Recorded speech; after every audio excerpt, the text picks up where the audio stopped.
A man stripped of his name stands chained on an auction platform in the brutal heat of San Judas, his body covered in scars that tell stories no one wants to hear. The crowd bids like he's livestock. Then a woman in a dusty riding coat raises her hand and buys him, not to own him, but to shatter every unspoken rule this town was built on. Her name is Elena Montclair, and what she just did will set the entire territory on fire. If you want to see how far this story goes, how much one decision can tear apart a world that refuses to change, stay with me until the end. Hit that like button and drop a comment with your city so I can see where this journey is reaching. Now let's begin. The town of San Judas sat in a valley that looked like something the earth had cracked open and forgotten to close. Dust clung to everything: buildings, horses, people. It was late September, 1878, and the heat hadn't let up since June. The kind of heat that made tempers short and decisions worse. On the east side of the plaza, a wooden platform had been erected 2 days earlier. It wasn't new. They used it for cattle auctions mostly, sometimes for public announcements when the mayor felt important enough to need elevation. Today it served a different purpose. Kohana stood on that platform with iron shackles around his wrists and ankles. He didn't look at the crowd. Hadn't looked at them in the 3 hours since they dragged him out there. His skin was dark bronze, traced with old scars, some from battle, some from things that had nothing to do with honor. His hair, black and long, had been hacked short and uneven, probably with the same blade they'd used to brand cattle that morning. He was Apache. That was all most people needed to know. "Do I hear 50? The auctioneer was a thick man named Royce, with a voice that carried over the murmuring crowd like he was selling furniture. $15 for a strong buck, good back, knows horses. Ain't gonna find a better deal on labor this side of the Pecos." Kohana's jaw tightened, but he didn't move. 12, someone shouted from the back. An older man with a ranch east of town. 12, I got 12, do I hear 15? Silence. Royce sighed, mopping his forehead with a rag. "Come on now, folks. This here's a bargain. Look at him, built like a damn ox. You get your money's worth in a month." "Looks half dead to me," another voice called out. Laughter rippled through the crowd. Kohana still didn't look up. His eyes stayed fixed on a point somewhere past the platform, past the town, maybe past the whole damn territory. If you looked close enough, you could see his hands trembling, not from fear, but from the effort it took to stay still. Near the front of the crowd stood a woman who wasn't laughing. Elena Montclair was 26 years old, and she looked like someone who'd spent her life in the saddle. Her hair was brown, pulled back tight, and her coat was the color of old leather. She had her father's build, tall, broad-shouldered, and her mother's face, which people used to say was beautiful before the fever took her.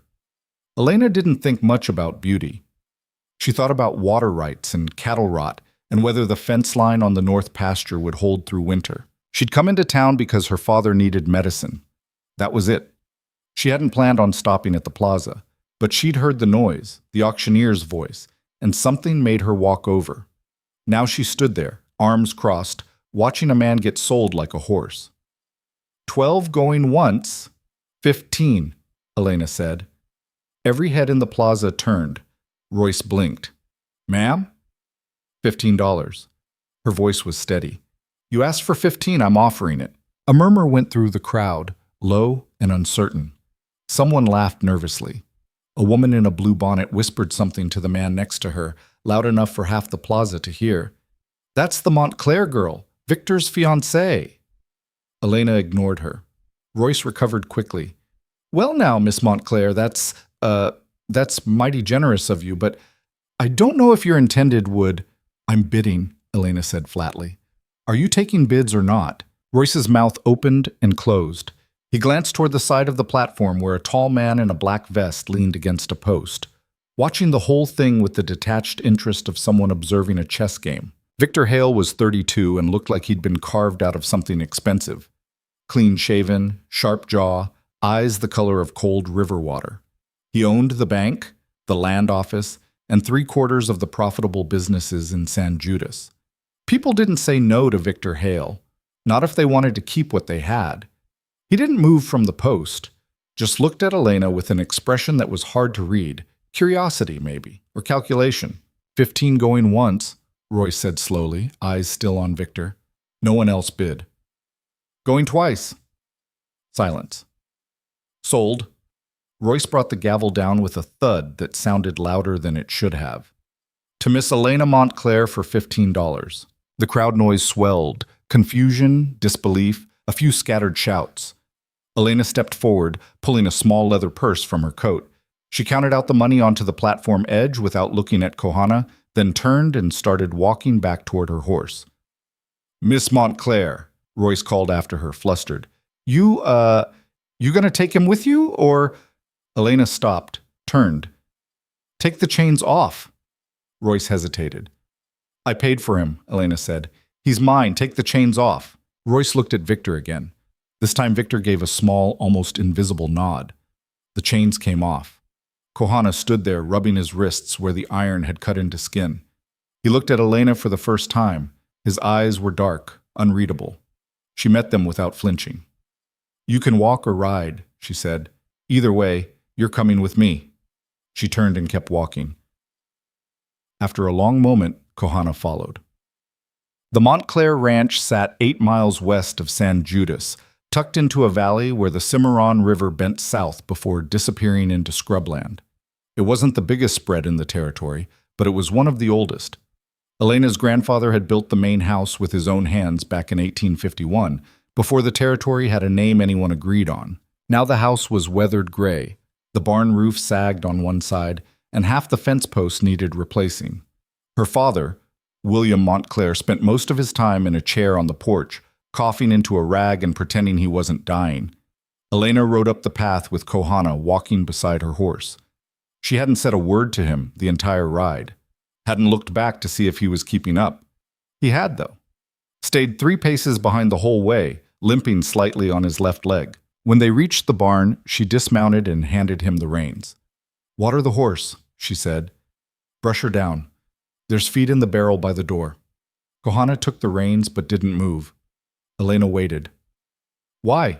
He said finally. His voice was rough, like he hadn't used it in a while. Why what? Why buy me? Elena looked at him. Really looked.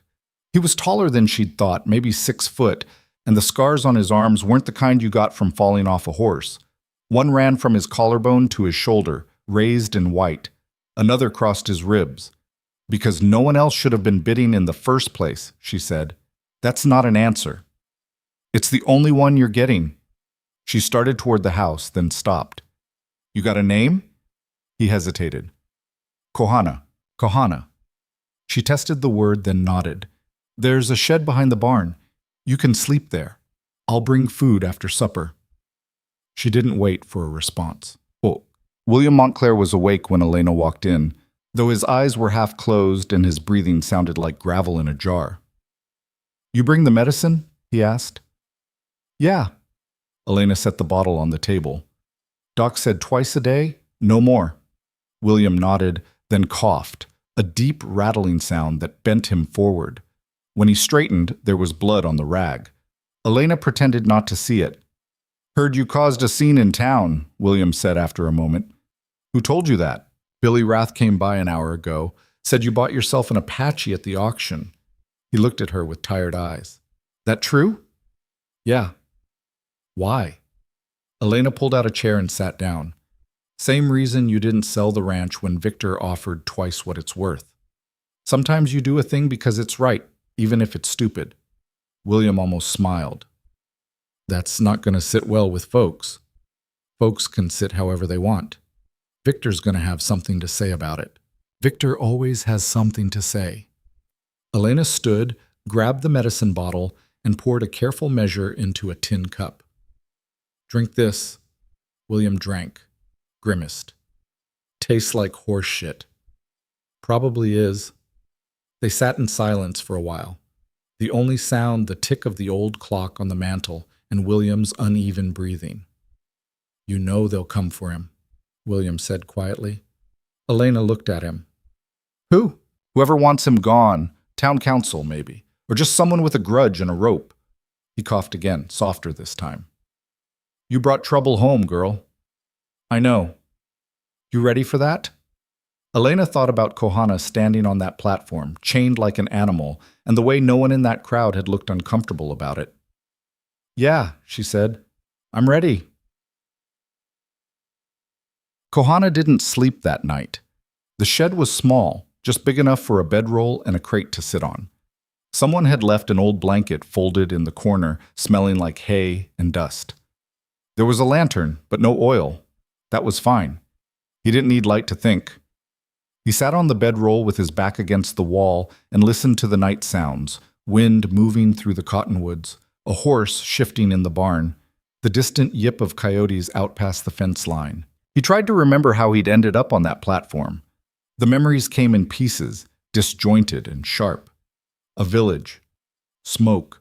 Screaming. Fire eating through lodges, the smell of burning hide and hair. Men on horses. White men. Rifles. He'd been running, or fighting, or both. Then pain. Sudden. Blinding. And the ground rising up to meet him. After that, nothing clear. Just fragments. Chains. A wagon. Voices shouting in English. Hands dragging him. Hitting him. Locking him in a cell that smelled like piss and blood. And then the auction. Kohana pressed his palms against his eyes, trying to force the memories into some kind of order. But they wouldn't come. It was like trying to hold water in his hands. He didn't know how long he'd been a prisoner. Weeks? Months? Didn't know what happened to the others from his village. Didn't know why he was still alive when so many weren't. The only thing he knew for sure was that the woman who'd bought him, Elena, hadn't looked at him the way the others did. She hadn't looked at him like he was broken or dangerous or worth pitying. She'd looked at him like he was a problem she intended to solve. Kohana didn't know if that was better or worse. The next morning, Elena found him already awake, standing by the barn with a hammer in his hand. "Fence posts," he said when she approached. "They're rotting. I can fix them." Elena stopped, surprised. "I didn't ask you to—" "I know." She studied him. He looked different in daylight, less like the hollow-eyed man on the platform, and more like someone who was deciding whether to stay hollow or not.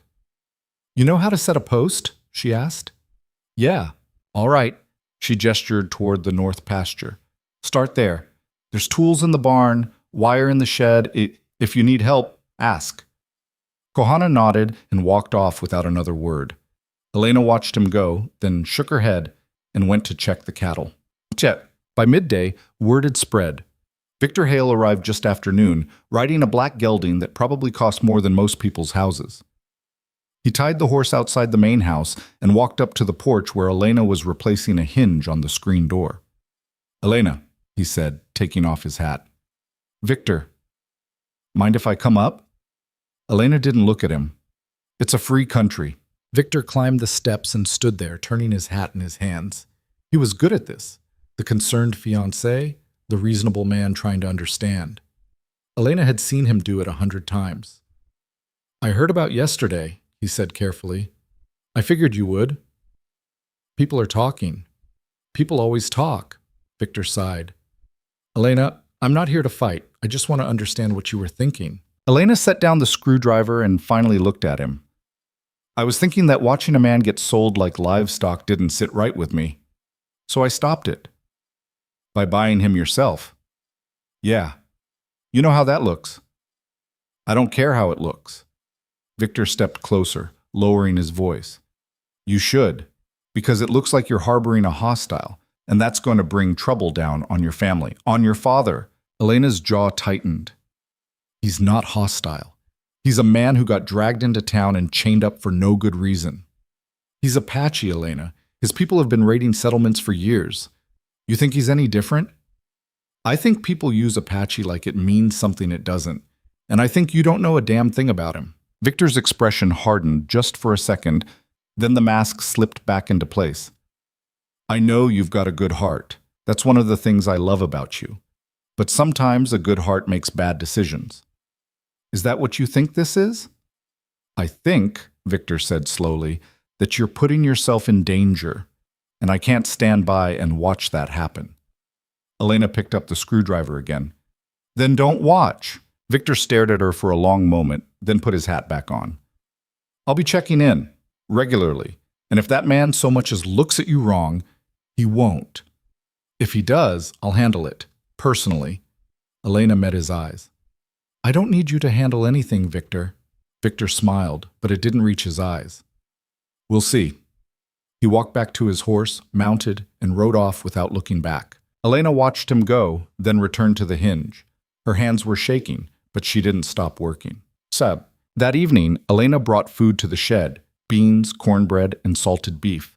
Kohana was sitting on the crate, sharpening a piece of broken fence wire against a stone. "Eat," Elena said, setting the plate down. Kohana looked at the food, then at her. "You don't have to bring me meals." "I know." "Then why?" "Because you're working, and people who work need to eat. It's not complicated." Kohana picked up the plate and ate in silence. Elena stayed leaning against the doorframe. "That man who came by," Kohana said after a while. "The one with the black horse. Who is he?" "Victor Hale." "He owns you?" Elena's head snapped up. "No one owns me." Kohana raised an eyebrow. "He talks like he does." Elena's mouth tightened. "We're engaged. That doesn't mean ownership." "Doesn't it?" "No." Kohana went back to eating. After a moment he said, "Why are you engaged to him?" Elena crossed her arms.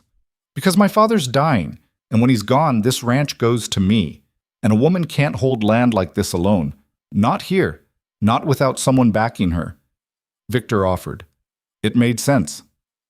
"Made sense," Kohana repeated. "Not, I love him." "Love's got nothing to do with it." Kohana looked at her, and for the first time something like understanding passed between them. "No," he said quietly. "I guess it doesn't." Elena pushed off the doorframe. "Get some sleep. We've got more fence to fix tomorrow." She left before he could respond. But over the next 2 weeks, Kohana worked harder than any hired hand Elena had ever seen. He fixed the fence line, patched the barn roof, cleared the irrigation ditch, and rebuilt the gate at the south pasture. He didn't talk much, didn't ask for anything, and didn't complain. The townspeople noticed. They noticed when Elena rode into San Judas with Kohana, trailing behind her on foot carrying supplies. They noticed when he watered the horses outside the general store and didn't look anyone in the eye. They noticed, and they didn't like it. "She's got him on a leash," someone muttered at the saloon. "Should have shot him and been done with it," another said. Victor heard it all, and he smiled. 3 weeks after this auction, the river flooded. It started with rain, heavy, relentless sheets that turned the roads into rivers and the valley into a mud pit. The Cimarron swelled, then burst its banks, and by the time anyone realized how bad it was, half the town was underwater. Elena was in the barn when Kohana came running. "The town," he said, breathless. "People are trapped." Elena didn't hesitate. She grabbed 2 ropes, a lantern, and her father's rifle. "Let's go." They rode hard through the storm, the rain so thick Elena could barely see 10 feet ahead. By the time they reached San Judas, the plaza was waist-deep in churning brown water. People were screaming, clinging to rooftops and porch rails. Elena spotted a woman and 2 children on the roof of the bakery, the water rising fast. "There!" she shouted to Kohana. He didn't wait. He slid off the horse, tied the rope around his waist, and waded into the flood. The current hit him like a fist, nearly knocking him under. But he kept moving, hand over hand, until he reached the building. He climbed up, grabbed the first child, a boy, maybe 6, and tied the rope around him. Elena pulled. The boy came sliding through the water, gasping and crying. Elena hauled him onto the horse, then sent the rope back. Kohana grabbed the second child, a girl, and did the same. Then the woman. By the time they were all safe, Kohana was shaking from cold and exhaustion. But he didn't stop. He went back into the water, again and again, pulling people out until the flood started to recede. When it was over, 12 people owed their lives to him, and not one of them said thank you. That night, Victor called a town meeting. Elena wasn't invited. Neither was Kohana. But she heard about it the next day from Billy Rath, who worked the livery and owed her a favor. "They're saying he caused the flood," Billy said, shaking his head. "That it's some kind of curse, Apache magic or some shit." Elena stared at him. "That's insane." "I know, but Victor's pushing it. Says it's too convenient, a flood right after you bring him here. Says the town needs to take action before something worse happens." "What kind of action?" Billy wouldn't meet her eyes. "They're talking about a trial, or worse." Elena felt something cold settle in her chest. "When?" Soon, maybe this week. She didn't thank him, just turned and walked back to the ranch, her mind racing. When she got there, Kohana was sitting on the porch, whittling a piece of wood with a knife he'd found in the barn. "We need to talk," Elena said. Kohana looked up. "They're coming for you," she said. "Maybe tonight. Maybe tomorrow. But they're coming." Kohana set down the knife. "I know." "You know?" "I heard them. In town. After the flood." He stood. "They want someone to blame. I'm easy." Elena clenched her fists. "This is bullshit. You saved lives. You—" "Doesn't matter."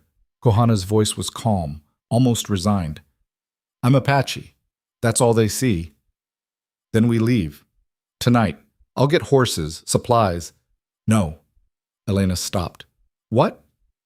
"I won't run. Not again." Kohana looked at her, and for the first time she saw something in his eyes that wasn't exhaustion or resignation. It was anger. "I've been running my whole life, from soldiers, from settlers, from people who wanted me dead just for existing. I'm done." "Then what do you want to do?" Kohana picked up the knife again, studying the blade. "I want to remember." "Remember what?" "Everything." He looked at her. "I don't know who I was before they took me. Don't know what happened to my people, or why I'm the only one left. But I'm starting to remember pieces, and I think—" He paused. "I think someone in this town knows more than they're saying." Elena felt her pulse quicken. "Who?" "Don't know yet, but I'll find out." They stood there in the fading light, the storm cloud still heavy on the horizon. "If they come," Elena said quietly, "I'm not letting them take you." Kohana almost smiled. "You might not have a choice. Then I'll make one." They came 3 days later. It was just after dawn. Elena was in the kitchen, boiling water for coffee, when she heard the horses. She looked out the window and saw them, 8 men, led by Victor, all armed. Her father was still asleep. Kohana was in the barn.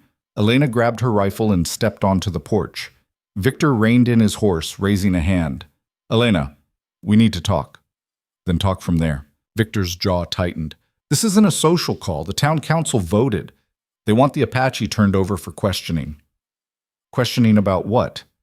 "About the flood. About the fires last month. About anything else that's gone wrong since you brought him here." "That's the dumbest thing I've ever heard." "Maybe. But it's done. Now hand him over or we'll take him." Elena leveled the rifle. "No." The men behind Victor shifted uncomfortably. One of them, a rancher named Dalton, spoke up. "Miss Montclair, we don't want trouble. Just let us do our job." "Your job is to harass an innocent man?" "He ain't innocent," another man said. "He's Apache. That's not a crime." "It is if the council says it is," Victor said coldly. Elena's finger moved to the trigger. "Leave. Now." Victor stared at her, his expression unreadable. Then he smiled. "All right, we'll leave. But this isn't over, Elena. You're making a mistake." "Wouldn't be the first time." Victor turned his horse and rode off, the others following. Elena didn't lower the rifle until they were out of sight. That night, Kohana sat with Elena on the porch, while her father slept inside. "You shouldn't have done that," Kohana said. "Done what?" "Stood between me and them. You'll pay for it." Elena shrugged. "Let me worry about that." They sat in silence, the stars bright overhead. "Thank you," Kohana said finally. Elena looked at him, surprised. "For what?" "For seeing me. Not what they think I am, just me." Elena didn't know what to say to that, so she didn't say anything. They just sat there, 2 people who didn't fit anywhere, holding a line that might not hold much longer. And somewhere in the darkness, Victor Hale was already planning his next move. The stars were still out when Kohana woke to the sound of hooves on hard ground. He was on his feet before his eyes fully opened, instinct taking over. Through the gap in the shed wall, he could see torchlight moving in the distance, maybe half a mile out, coming from the direction of town. He pulled on his boots and crossed the yard to the house. Elena was already awake, standing at the window with the rifle. "How many?" she asked without turning. "Can't tell yet, more than last time." "They're not coming to talk." "No." Elena's father appeared in the doorway behind them, wrapped in a blanket, his face gray in the lamplight. "You two need to go," William said, his voice rough from sleep and sickness. "Take the horses and head for the canyon. There's caves up there, old Apache hideouts. You can wait them out." "I'm not leaving you here alone," Elena said. "I'm dying anyway, girl. Doesn't matter if it's fever or a bullet." William coughed, hard enough that he had to brace himself against the doorframe. "But you've got time left. Don't waste it being stubborn." Kohana moved to the window, watching the torches grow closer. "There's maybe 20 of them, all armed." Elena's grip tightened on the rifle. "We can hold them off. The house is solid, and we've got ammunition." "For how long?" William cut in. "A day? 2? Then what? They'll burn us out or starve us out, and you know it." He looked at Kohana. "Get her out of here, please." Kohana met the old man's eyes and saw something there that went beyond fear or anger. It was resignation, the kind that came from knowing exactly how a story ended and accepting it. "Elena," Kohana said quietly. "No. Your father's right." I said no. The torches were close enough now that Kohana could make out individual riders. Victor was at the front, holding a torch high, his face calm and certain. Behind him rode men Kohana recognized from town, shopkeepers, ranch hands, a few who'd been at the flood. Regular people who'd decided that tonight, regular didn't matter. William shuffled forward and put a hand on his daughter's shoulder. "I've had my time, Elena. Made my choices, good and bad. Now it's your turn to make yours. You can stay here and die with me, or you can go and live. I know which one I want for you." Elena's eyes were wet, but her voice stayed steady. "If I leave, they'll take everything. The ranch, the land." "It's already gone," William said. "Victor made sure of that when you bought this boy. He's just been waiting for the right moment to take it." He coughed again, and this time there was more blood on the rag. "Let it go. It's just dirt and wood. You're what matters." The riders were at the fence line now, spreading out to surround the house. Elena looked at her father, then at Kohana, then back at the approaching mob. Her jaw worked, and for a moment Kohana thought she might actually refuse, might plant herself right there and force them all to go through her. Then she lowered the rifle. "Barn," she said. 2 horses. We take the North Trail." Kohana didn't waste time with gratitude or argument. He just moved. They were in the barn within seconds.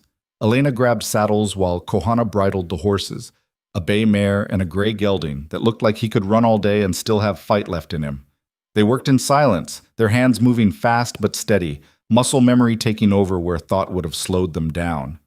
Outside, Victor's voice rang out across the yard. "William Montclair, send out the Apache and we'll leave peacefully. You have my word." William's response was a shotgun blast that tore into the dirt 20 feet in front of Victor's horse. "That's my answer," William shouted. "Now get the hell off my land." Elena threw the saddle over the mare and cinched it tight. "He's buying us time." "I know." "We can't just leave him." Kohana looked at her. "We don't have a choice." More gunfire erupted, not from William, but from the mob. Bullets punched through the house windows, splintering wood and shattering glass. William returned fire, methodical and unhurried, each shot aimed to keep them at distance rather than kill. Elena swung into the saddle, and Kohana did the same. They led the horses to the back door of the barn, the one that opened onto the scrubland behind the property. One more shotgun blast echoed from the house. Then silence. Elena froze. "Don't," Kohana said. "I know, but if you go back, you'll die too. And he didn't buy you time so you could waste it." Elena's face twisted, something between grief and rage, but she didn't argue. She kicked her horse forward, and Kohana followed. They rode hard into the darkness, the sound of shouting and breaking glass fading behind them. Kohana didn't look back. He'd looked back before, other times, other places, and it had never changed anything. The land opened up ahead of them, vast and indifferent, and they disappeared into it. By dawn, they were 10 miles from the ranch, high up in the canyon country where the rock turned red and the air thinned out. The horses were lathered and blowing hard, so they stopped at a spring Kohana remembered from somewhere deep in his fractured memory. Elena dismounted and stood there, staring back the way they'd come, even though there was nothing to see but stone and sky. Kohana led the horses to the water and let them drink. He didn't say anything. Words felt useless. After a long time, Elena spoke. He's dead. Probably. They'll burn the house, take the land. Yes. And we're running. Kohana straightened, looking at her. We're surviving. There's a difference. Elena laughed, bitter and sharp. Is there? Your father thought so. That stopped her. She turned and Kohana saw tears on her face, though her expression was hard as the rock around them. He was sick, dying. He had nothing left to lose. Neither do we. Elena wiped her face with the back of her hand. I had everything to lose. I just lost it.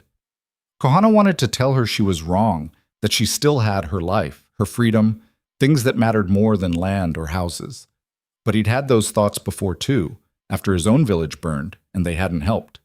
So instead he said, we need to keep moving. They'll track us once the sun's up. Let them. Elena, I'm tired of running. She looked at him, and the grief in her eyes had shifted into something sharper. I'm tired of losing. Tired of men like Victor taking whatever they want because they've got money and guns and no one stops them. Then what do you want to do? I want to fight back. Kohana studied her. You can't fight a mob, not head on. Then not head on. Some other way. She crossed her arms. You said you're starting to remember things. About what happened to your people. Do you remember who did it? Kohana hesitated. The memories were still fragmented, unreliable, like trying to see through thick smoke. But there were pieces that felt solid. A voice, a face, the smell of whiskey and gunpowder. Some, he said carefully. Was it Victor? I don't know. Maybe. There was a man, white, well-dressed, gave orders. The soldiers listened to him, not their captain.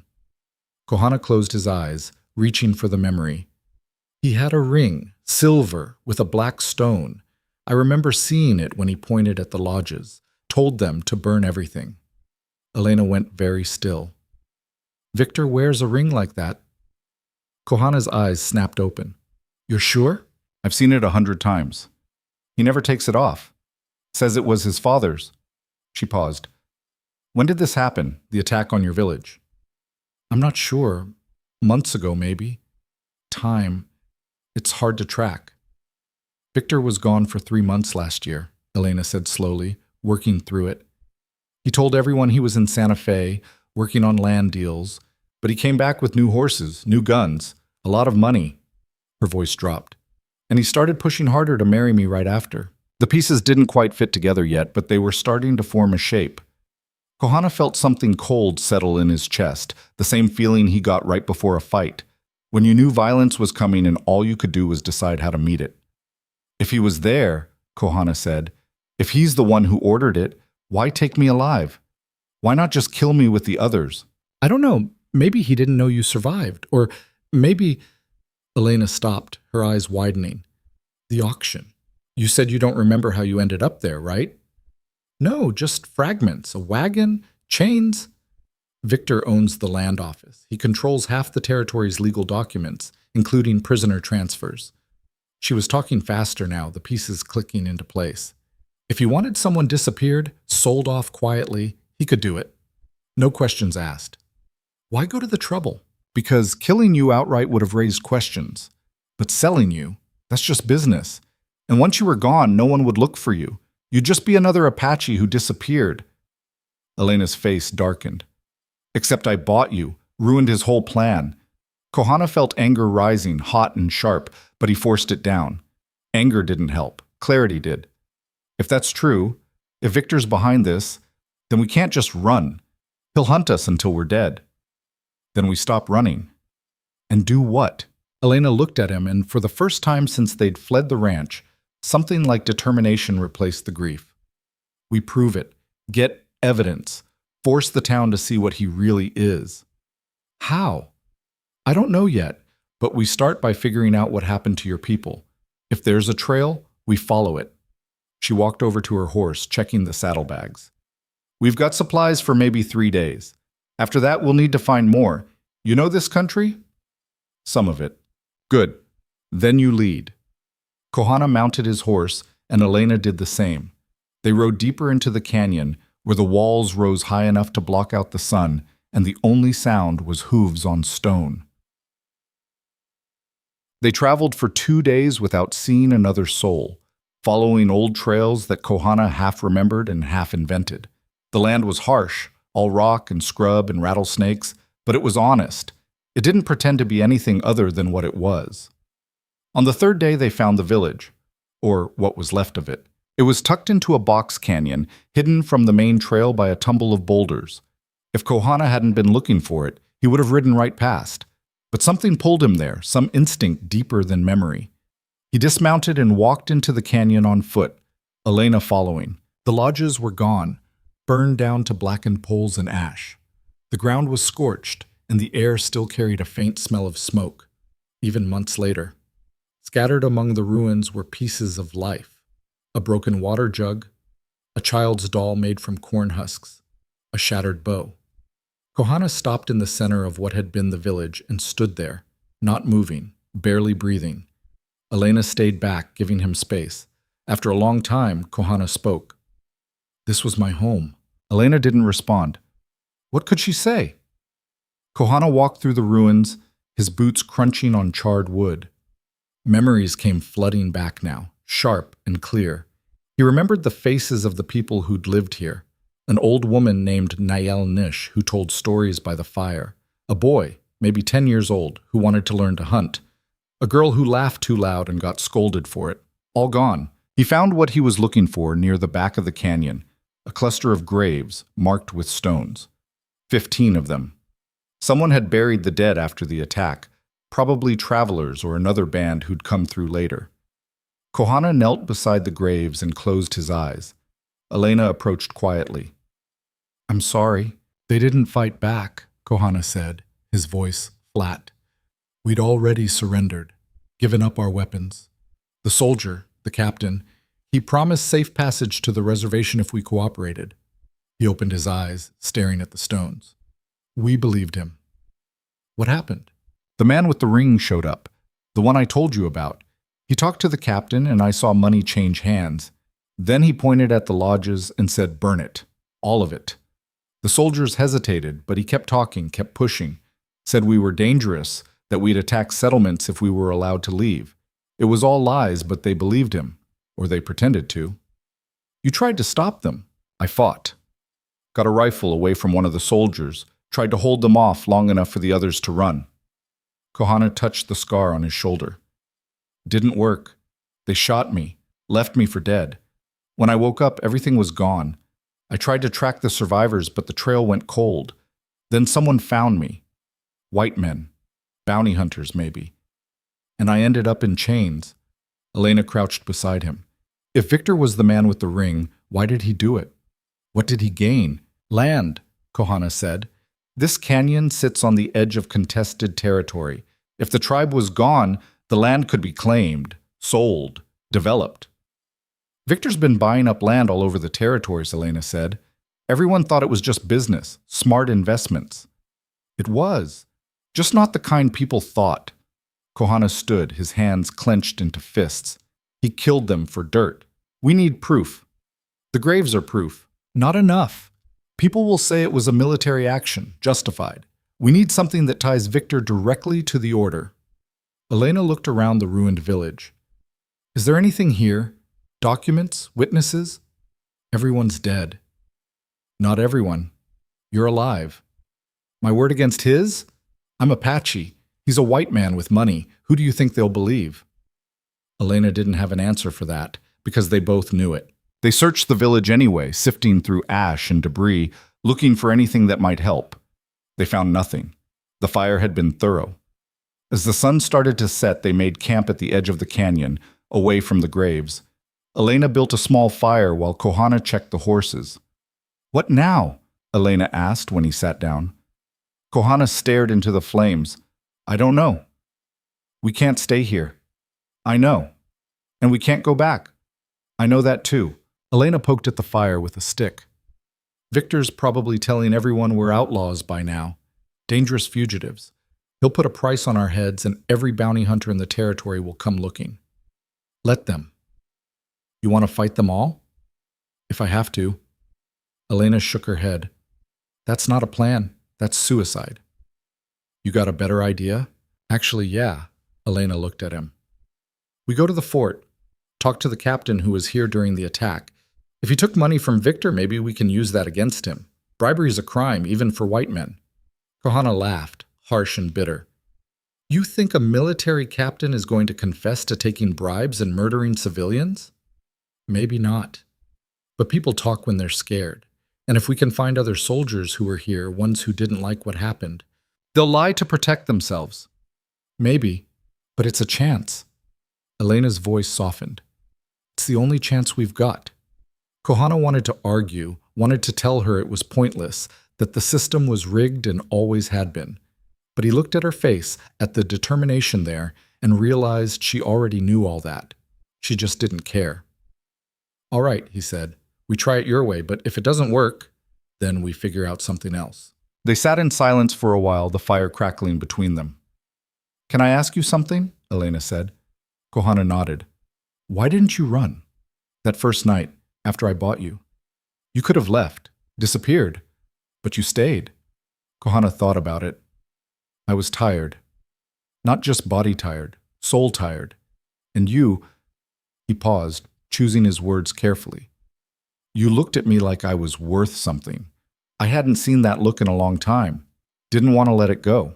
Elena's expression softened. I didn't do it to make you feel indebted. I know. That's why it mattered. They didn't talk much after that, just sat and watched the fire burn down to embers. When it was fully dark, Elena wrapped herself in a blanket and lay down near the warmth. Kohana stayed awake, keeping watch, his mind turning over everything they'd learned. Victor Hale, a silver ring with a black stone, 15 graves in a box canyon, a village that no longer existed. Somewhere out there, Victor was probably sleeping soundly, confident that he'd won, that Elena and Kohana would run until they were caught or killed, and that would be the end of it. Kohana intended to prove him wrong.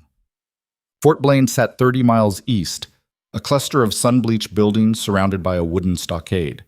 It wasn't much, maybe 100 soldiers, a few officers, and enough supplies to make it through winter if the supply wagons kept coming. Kohana and Elena approached at midday, keeping their hands visible and their weapons holstered. The sentries watched them from the walls, rifles ready but not aimed. A lieutenant met them at the gate, young and sunburned, with eyes that had seen just enough trouble to be cautious but not enough to be cruel. State your business, he said. We need to speak to your commanding officer, Elena said. It's about an incident that happened a few months back, an Apache village west of here. The lieutenant's expression flickered. Recognition, maybe, or discomfort. Captain Harris doesn't see civilians without an appointment. This isn't a social call.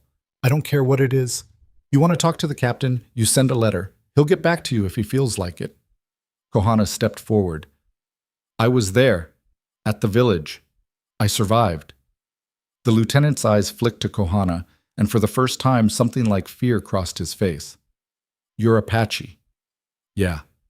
Then you need to leave. Now. Not until we talk to Harris. The lieutenant's hand moved to his sidearm. I said leave. And I said no. Elena put a hand on Kohana's arm. We're not here to cause trouble. We just want answers. 5 minutes with the captain. That's all. Can't help you. Can't or won't. Elena's voice hardened. Because if something happened at that village that shouldn't have, and you're covering it up, I'm not covering up anything, the lieutenant snapped. I'm following orders. Now get out of here before I have you arrested. Kohana and Elena exchanged a look. This wasn't going to work. Not this way. They turned to leave, but as they walked back toward their horses, Kohana heard a voice behind them. Wait. They stopped. A man stepped out from the side of the gatehouse. Older, maybe 50, with sergeant stripes and a face that looked like it had been carved from old boot leather. He glanced at the lieutenant, then at Kohana. You were at the canyon village? The sergeant asked. Kohana nodded. The sergeant studied him for a long moment. Follow me. Chet. The sergeant led them to a small supply building on the far side of the fort, away from the main barracks. Inside, it smelled like gunpowder and old canvas. Name's Garrett, the sergeant said once they were alone. I was there, at the village. Kohana's pulse quickened. You remember it? Yeah, hard to forget. Garrett pulled a crate over and sat down heavily. It was wrong, what we did. But orders are orders. Whose orders? Elena asked. Garrett looked at her. Captain Harris said it came from higher up, territorial command, but I never saw any paperwork, and the way Harris acted, nervous, jumpy, it didn't sit right. There was a civilian, Kohana said, white man, well-dressed, had a silver ring with a black stone. You remember him? Garrett's jaw tightened. Yeah, he showed up the day before, talked to Harris in private. After that, everything changed. We were supposed to escort the tribe to the reservation, peaceful-like. Then suddenly we're burning lodges and shooting anyone who moves. Did you hear what the man said to Harris? No, but I saw him hand over a bag, heavy, clinked like coins. Garrett shook his head. I'm not proud of what I did. I followed orders because that's what soldiers do. But it's haunted me since. Elena leaned forward. Would you testify to that? In front of a judge? Garrett laughed, short and bitter. Testify against my commanding officer? Against a civilian with enough money to bribe the army? I'd be court-martialed or dead within a week. What if we could prove the civilian acted illegally, that he paid for a massacre? Doesn't matter. My word against his, and I'm just a sergeant. He's probably someone important. He is, Elena said. His name is Victor Hale. He owns half the businesses in San Judas and most of the land around it, and he's trying to kill us because we know what he did. Garrett stood abruptly. Then you're fools for coming here. If Hale finds out you're digging into this, he'll bury you. He's already trying, Kohana said. We've got nothing left to lose.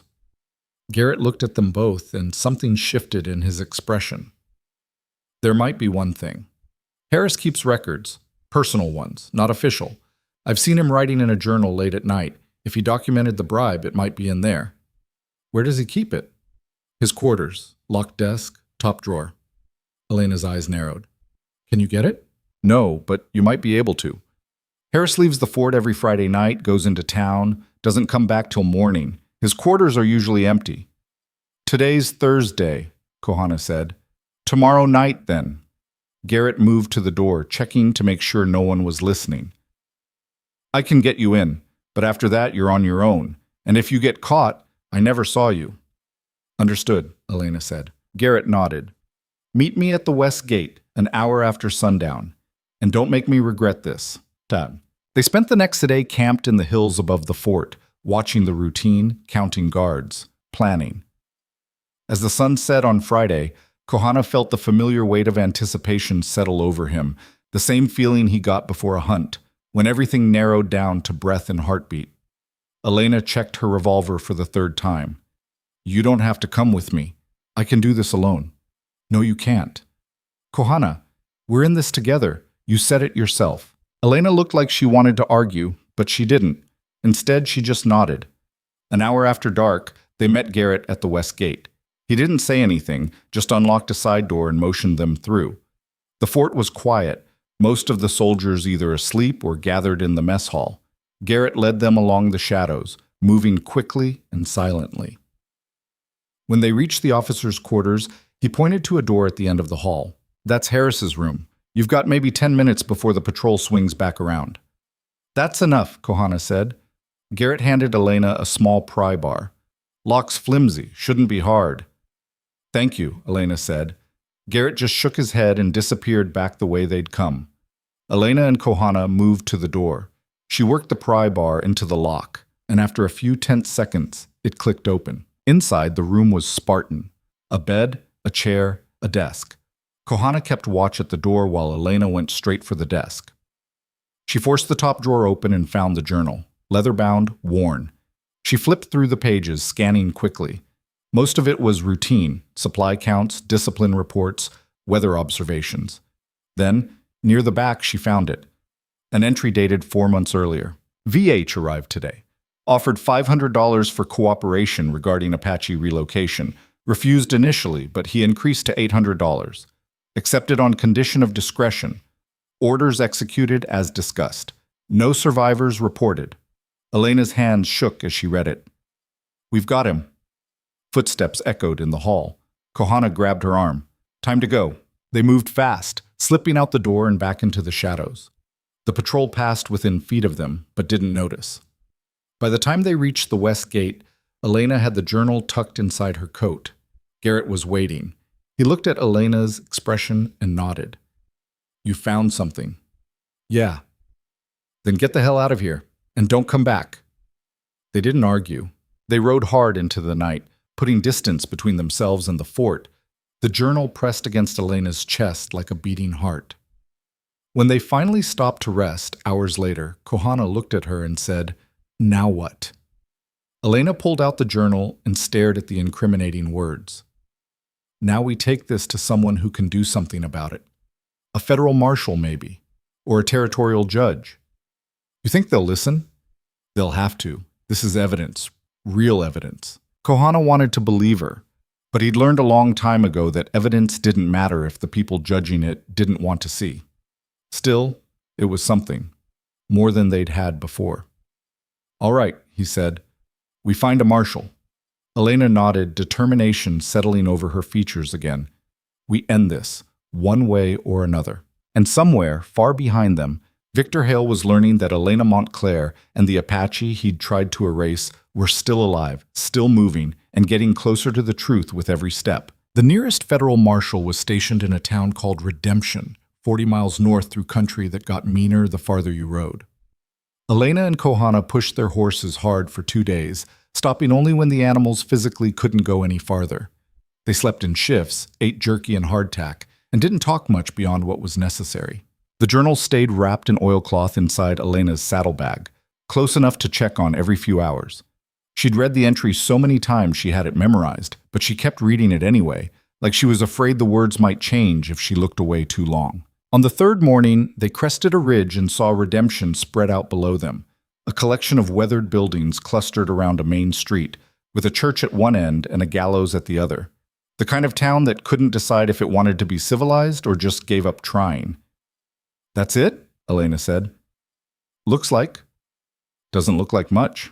Kohana studied the town, noting the positions of the buildings, the sight lines, the places someone could hide if they needed to. Old habits. "Marshal's office is usually near the jail. We find that. We find him." They rode down into town just before noon. People stared at Elena's trail-worn clothes, at Kohana's dark skin and long hair, at the way they rode side by side like equals. A few men stepped off the boardwalk to watch them pass. A woman pulled her children inside and shut the door. Elena kept her eyes forward. "Friendly place?" "They're scared." "Of what?" "Change. People who don't fit. Us." Kohana nodded toward a building with bars on the windows. "There." They tied their horses outside and went in. The marshal's office was small and smelled like old tobacco and sweat. Behind a desk sat a man who looked like he'd been rode hard and put away wet too many times, maybe 60, with gray stubble and eyes that had seen enough violence to be tired of it. He looked up when they entered, and his gaze lingered on Kohana just long enough to make a point. "Help you?" he asked. Elena stepped forward. "Are you Marshal Kane?" "Depends on who's asking." "My name is Elena Montclair. This is Kohana. We have evidence of a crime and we need your help." Kane leaned back in his chair, studying them both. "What kind of crime? Murder? Bribery? Conspiracy?" Elena pulled the journal from her coat and set it on the desk. "It's all in there. Written confession from an army captain." Kane didn't touch the journal. "Where'd you get this?" "Fort Blaine." "You steal it?" Elena hesitated. "We borrowed it." "That's stealing." Kane finally picked up the journal, flipping through it without much interest. "And even if it wasn't, this is military business. I don't have jurisdiction." "The man who paid the bribe isn't military," Kohana said. "He's a civilian. That makes it your jurisdiction." Kane looked at Kohana like he'd just noticed a dog had started talking. "You got a lot of opinions for someone who shouldn't even be in this office." "He's with me," Elena said sharply. "That's supposed to mean something?" "It means you treat him with respect or we walk out and take this evidence somewhere else." Kane's eyes narrowed. "You threatening me, girl? I'm telling you how this works. Now are you going to help us or not?" For a long moment, Kane just stared at her. Then he set the journal down and stood up. He was taller than he looked sitting, 6 foot easy, with the kind of build that came from years of hard work and harder fights. All right, he said. Tell me what happened. Elena told him. All of it. The village, the attack, Victor's involvement, the bribe. She spoke quickly and clearly, laying out the facts like she was building a case in court. Kohana filled in the details she didn't know. The faces of the dead, the way the fire had sounded, the weight of the chains. When they finished, Cain was quiet for a long time. Victor Hale, he said finally. You know him? Elena asked. I know of him. Rich man, powerful, owns half the territory from what I hear. Cain rubbed his jaw. And you're telling me he paid the army to massacre an Apache village so he could steal the land? That's exactly what I'm telling you. You got any proof besides this journal? The graves, the burned village, Kohana's testimony. Cain glanced at Kohana. No offense, son, but your word isn't going to hold up in court. Not against a man like Hale. Then the journal should be enough, Elena said. Maybe, if I can verify it. If I can find witnesses who'll corroborate the story. If I can build a case solid enough that a judge won't throw it out the second Hale's lawyers show up. Cain shook his head. That's a lot of ifs. So you won't help us? I didn't say that. Cain sat back down, pulling the journal closer. I'm saying this is going to take time. I need to investigate, talk to people, gather more evidence. You can't just walk in here with a stolen journal and expect me to arrest one of the richest men in the territory. How much time? Kohana asked. Couple weeks, maybe. Month if I run into complications. Elena's hands clenched into fists. We don't have a month. Hale's hunting us right now. He's got men out looking, probably offered a bounty. Every day we wait is another day he gets closer. Then you should have thought of that before you made an enemy of him. Cain's voice wasn't unkind, just blunt. Look, I understand you're in a tight spot, but I can't rush this. If I do, Hale walks and you get nothing. Is that what you want? Elena wanted to argue, wanted to scream that they'd risked everything to get this far, and they couldn't just sit around waiting while Victor consolidated his power and covered his tracks. But she looked at Cain's face and saw something there that stopped her. Exhaustion, maybe, or just the weight of too many cases that had fallen apart because someone rushed. No, she said quietly. That's not what I want. Good. Then here's what we do. You two lay low for a while, find somewhere safe, stay out of sight. I'll start working the case, quiet-like, see what I can dig up. When I've got enough to move on Hale, I'll send word. Where are we supposed to go? Elena asked. Anywhere but here. This town's too small to hide in, and if Hale's men come looking, I can't protect you. Kohana spoke up. There's a trading post 2 days west, run by a Navajo named Sosi. He doesn't ask questions. Cain nodded. That'll work. Go there. Keep your heads down. I'll find you when it's time. Elena wanted to trust him. She wanted to believe that the system would work, that justice would prevail, all the things her father used to say before the world taught him otherwise. But trust was expensive, and she didn't have much left to spend. If you betray us, she said, if you take that journal and bury it or sell it to Hale, then you'll what? Come after me? Cain almost smiled. Girl, I've been a marshal for 20 years. I've been shot, stabbed, and damn near hanged. I'm not scared of you, but I'm also not corrupt. So take your threats and your suspicions and save them for someone who deserves them. Elena held his gaze, looking for the lie. She didn't find one. All right, she said. 2 weeks. Then we're coming back, whether you're ready or not. Fair enough. They turned to leave, but Cain called after them. One more thing. Hale's going to know you were here. Someone in this town will talk, and word will get to him. So don't linger. Get on your horses and ride like hell. We know, Kohana said. They walked out into the sunlight, untied their horses, and mounted up.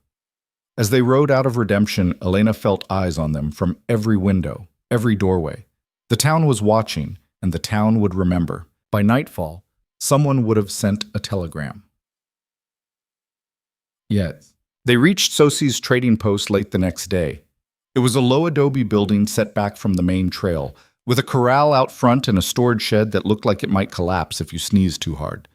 Smoke rose from the chimney, and the smell of frying meat made Elena's stomach clench with hunger. Kohana dismounted and knocked on the door. It opened to reveal a man in his 50s, short and broad, with gray streaking through his black hair. His eyes were sharp, taking in Kohana first, then Elena, then the state of their horses. Kohana, Tsosi said. No surprise in his voice, just recognition. Tsosi. Didn't think I'd see you again. Heard you were dead. Almost was. Tsosi nodded, like that explained everything. He looked at Elena. Who's this? Elena Montclair. She's... Kohana paused, searching for the right word. She's with me. Tsosi's eyebrows went up slightly, but he didn't comment. You two look like you've been running hard. Come in. Eat.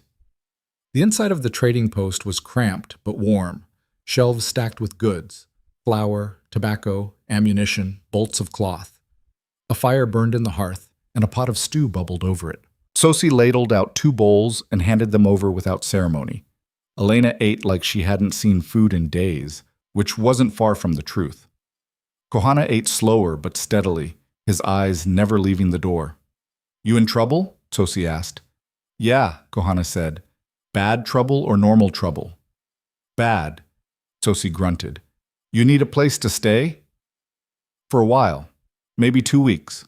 I can do that, but I don't want shooting. Last time someone brought shooting here, I lost half my inventory and a damn good mule. We'll keep it quiet, Elena said. Tsosi looked at her, really looked, and something in his expression softened. You're William Montclair's daughter. Elena stopped eating. You knew my father. Traded with him for years. Good man. Fair. Tsosi's face darkened. Heard he passed. Sorry for that. Elena swallowed hard. Thank you. He talked about you sometimes. Said you were stubborn as a rock and twice as tough. Tsosi almost smiled. Sounds about right. Yeah, he wasn't wrong. They finished eating in silence. Afterward, Tsosi showed them to a small back room with 2 bedrolls and a window that overlooked the desert. You need anything, let me know, he said. But don't go into town, don't talk to strangers, and don't do anything stupid. We'll try, Kohana said. Tsosi left, closing the door behind him. Elena sat down on one of the bedrolls and finally let herself relax, just a little. The room was quiet, the walls thick enough to muffle the wind outside. For the first time in days, she felt almost safe. Kohana stood by the window, watching the horizon. You think Cain will actually help us? Elena asked. Don't know. Maybe. That's not very reassuring. Nothing about this is reassuring. Kohana turned to face her. But we don't have a lot of options. So we wait, and we hope he's better than most. Elena lay back, staring at the ceiling. I hate waiting. I know. I want to do something. Fight back, not just hide. Sometimes hiding is fighting back. Staying alive when someone wants you dead. That's its own kind of victory. Elena turned her head to look at him. You really believe that? Kohana was quiet for a moment. I have to. Otherwise, what's the point? The first week passed slowly. They stayed inside most of the time, helping Tsosi with inventory and repairs to keep themselves busy. Elena learned to mend harnesses, and Kohana fixed the roof on the storage shed. At night they sat by the fire and talked, about nothing important mostly. The weather, the horses, small things that didn't require them to think about what was coming. But on the 8th day, everything changed. Tsosi came back from town with supplies and a face like thunder. There's bounty hunters asking questions, he said. 2 of them. Came into the saloon, flashing a sketch of you both, offering $500 for information. Elena's blood went cold. How accurate was the sketch? Accurate enough. Someone who saw you in Redemption must have described you to an artist. Tsosi set down the supplies. They're heading this way. Probably be here by tomorrow. Kohana stood. Then we leave tonight. And go where? Elena asked. We don't have the marshal's word yet. We don't have anything. We have our lives. That's more than we'll have if we stay. He's right, Tsosi said. You can't fight bounty hunters. They don't care about right or wrong. They just care about the money. Elena wanted to argue, but she couldn't. The logic was sound. They'd run out of time. All right, she said. We leave after dark. Head back toward Redemption, see if Cain's made any progress. And if he hasn't, Kohana asked, then we figure something else out. They packed quickly, taking only what they could carry. Tsosi gave them extra ammunition and a week's worth of food, refusing payment. Your father was a good man, he said to Elena. I'm returning the favor. Thank you. Sosi gripped Kohana's shoulder. Stay alive, both of you. We will. They rode out under a sky so full of stars it looked like someone had spilled milk across the darkness. The desert stretched out in every direction, vast and indifferent, and Elena felt the weight of it pressing down, the knowledge that they were small and the world was large, and nowhere was truly safe. But Kohana rode beside her, steady and certain, and that was something. They'd been riding for maybe 3 hours when Kohana pulled up short. What is it? Elena asked. Riders, behind us. Elena turned in the saddle and saw them, distant torches, maybe a mile back, too many to count. How did they find us so fast? She said. Someone talked, or they got lucky.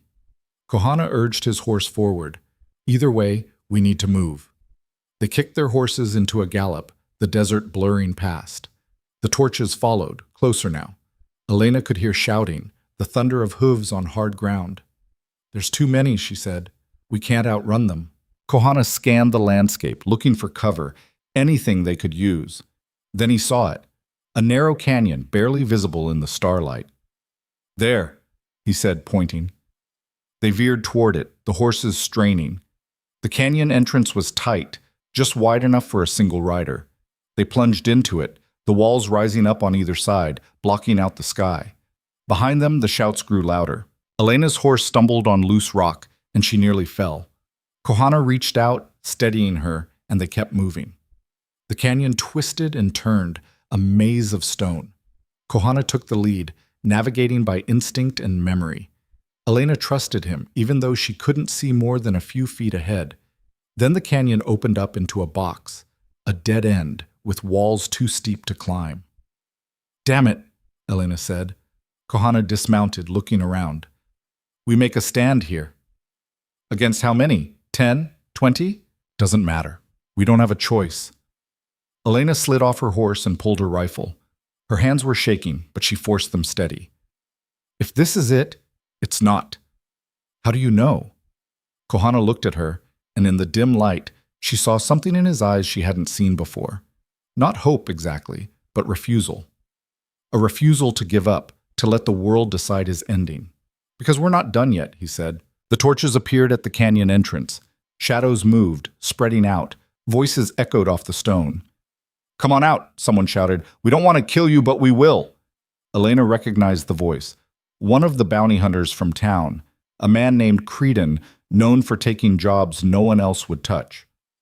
We're not coming out, Elena shouted back. Then we're coming in. Gunfire erupted, bullets ricocheting off the canyon walls. Elena dropped behind a boulder and returned fire, her shots measured and deliberate. Kohana did the same, his aim better than hers, each shot finding a target or forcing someone to cover. But there were too many.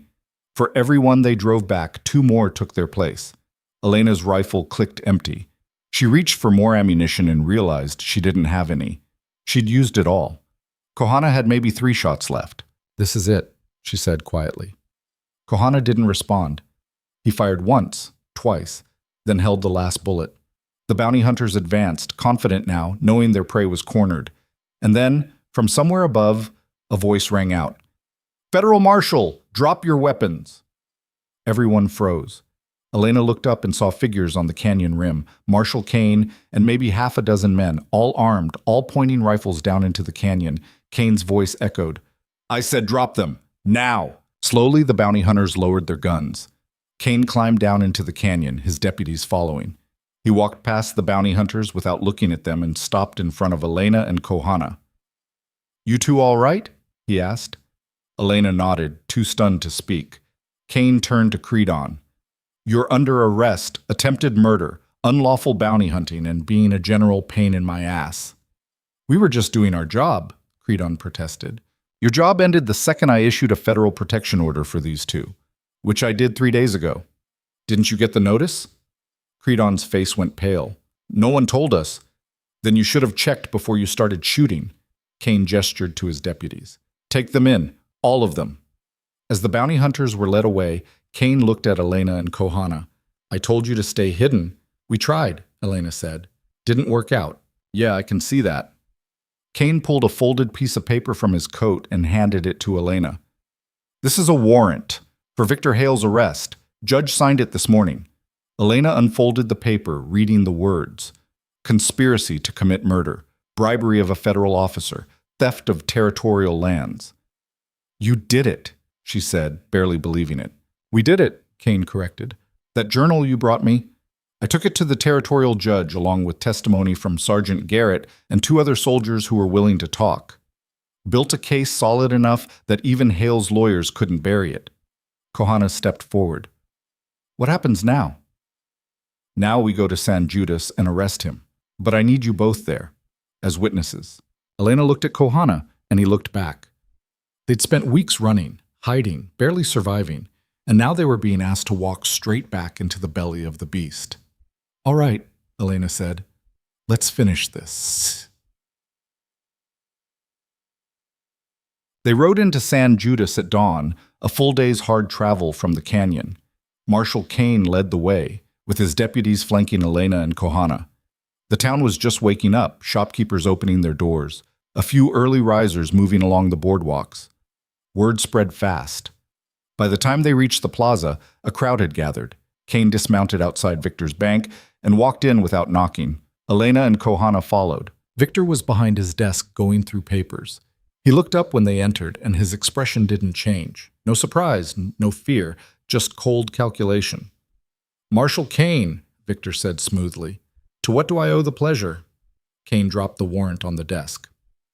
Victor Hale, you're under arrest for conspiracy to commit murder, bribery of military personnel, and illegal seizure of territorial lands. Victor picked up the warrant, read it, then set it down.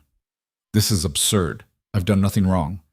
We have evidence that says otherwise, including a signed confession from Captain Harris. Harris is a liar and a drunk. You'll never make this stick. Maybe, but I'm willing to try. Kane gestured to his deputies. Take him. Victor stood slowly, his eyes moving to Elena. You did this. Yeah, Elena said, I did. You've made a mistake, a serious one. I have lawyers, judges in my pocket, people who owe me favors. This won't even make it to trial. Then I guess we'll see. Victor's calm finally cracked, just a little. His jaw tightened and his hands clenched into fists. You think you've won, but all you've done is paint a target on your back. Even if I go to prison, I have friends. They'll come for you, both of you. Kohana stepped forward, and for the first time, he spoke directly to Victor. I remember you, from the village. You stood there and watched while they burned everything, watched while people screamed. You didn't flinch, didn't hesitate. Victor's eyes narrowed. I don't know what you're talking about. Yes, you do. And now everyone else will too. The deputies cuffed Victor and let him out. The crowd in the plaza parted, staring. Some looked shocked. Others looked angry.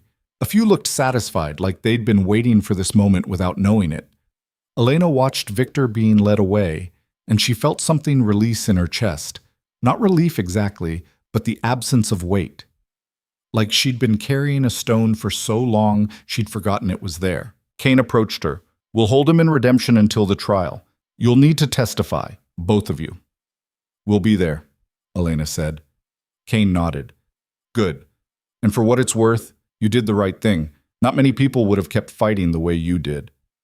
Didn't have much choice. There's always a choice. You just made the hard one. Kane tipped his hat and walked away, leaving Elena and Kohana standing in the plaza as the sun climbed higher. Around them, the town was waking up to a new reality. One where men like Victor Hale could be held accountable. One where the rules were starting to mean something again. It wasn't perfect. It wasn't even close. But it was a start. Elena stood in the plaza long after the crowd dispersed, watching the dust settle where Victor's boots had scuffed the ground. The morning sun was climbing fast, turning the air thick and hot. Kohana stood beside her, silent, his eyes tracking the horizon like he expected trouble to come riding in at any moment. We should go, he said finally. Elena didn't move. Where? Anywhere. Away from here. This is my town. Was my town. She looked around at the buildings, the storefronts, the church bell tower where she used to sit as a kid and watch the world move below. I don't know if I can just leave it. There's nothing left for you here. Your father's gone. The ranch is probably burned. And half these people would have helped Victor string you up if he'd asked. Elena knew he was right, but knowing didn't make it easier. What about the trial? Kane said we need to testify. That's weeks away, maybe months. You want to wait around here until then? Let people stare at you, whisper about you? I've dealt with worse. I know, but you don't have to keep dealing with it. Kohana turned to face her fully. We proved Victor's guilty. We got him arrested. That's more than most people ever get. Now we take what's left and we go. Elena wanted to argue, wanted to say that running felt like losing, like letting Victor win even from behind bars. But when she looked at Kohana's face, she saw something there that stopped her. Exhaustion, yes, but also hope. The kind of fragile hope that couldn't survive another beating. All right, she said, we go. But not far. Not yet. Where then? The ranch. I need to see it. Need to know what's left. Kohana hesitated, then nodded. All right, but we go now, before anyone decides to follow. They walked to their horses, mounted up, and rode out of San Judas without looking back. The town watched them leave, some faces curious, some hostile, some just blank. Elena didn't care anymore. Let them watch. Let them talk. She was done performing for an audience that never clapped. The ride to the ranch took most of the morning. The land looked different now, harder somehow, like the earth itself had turned against her.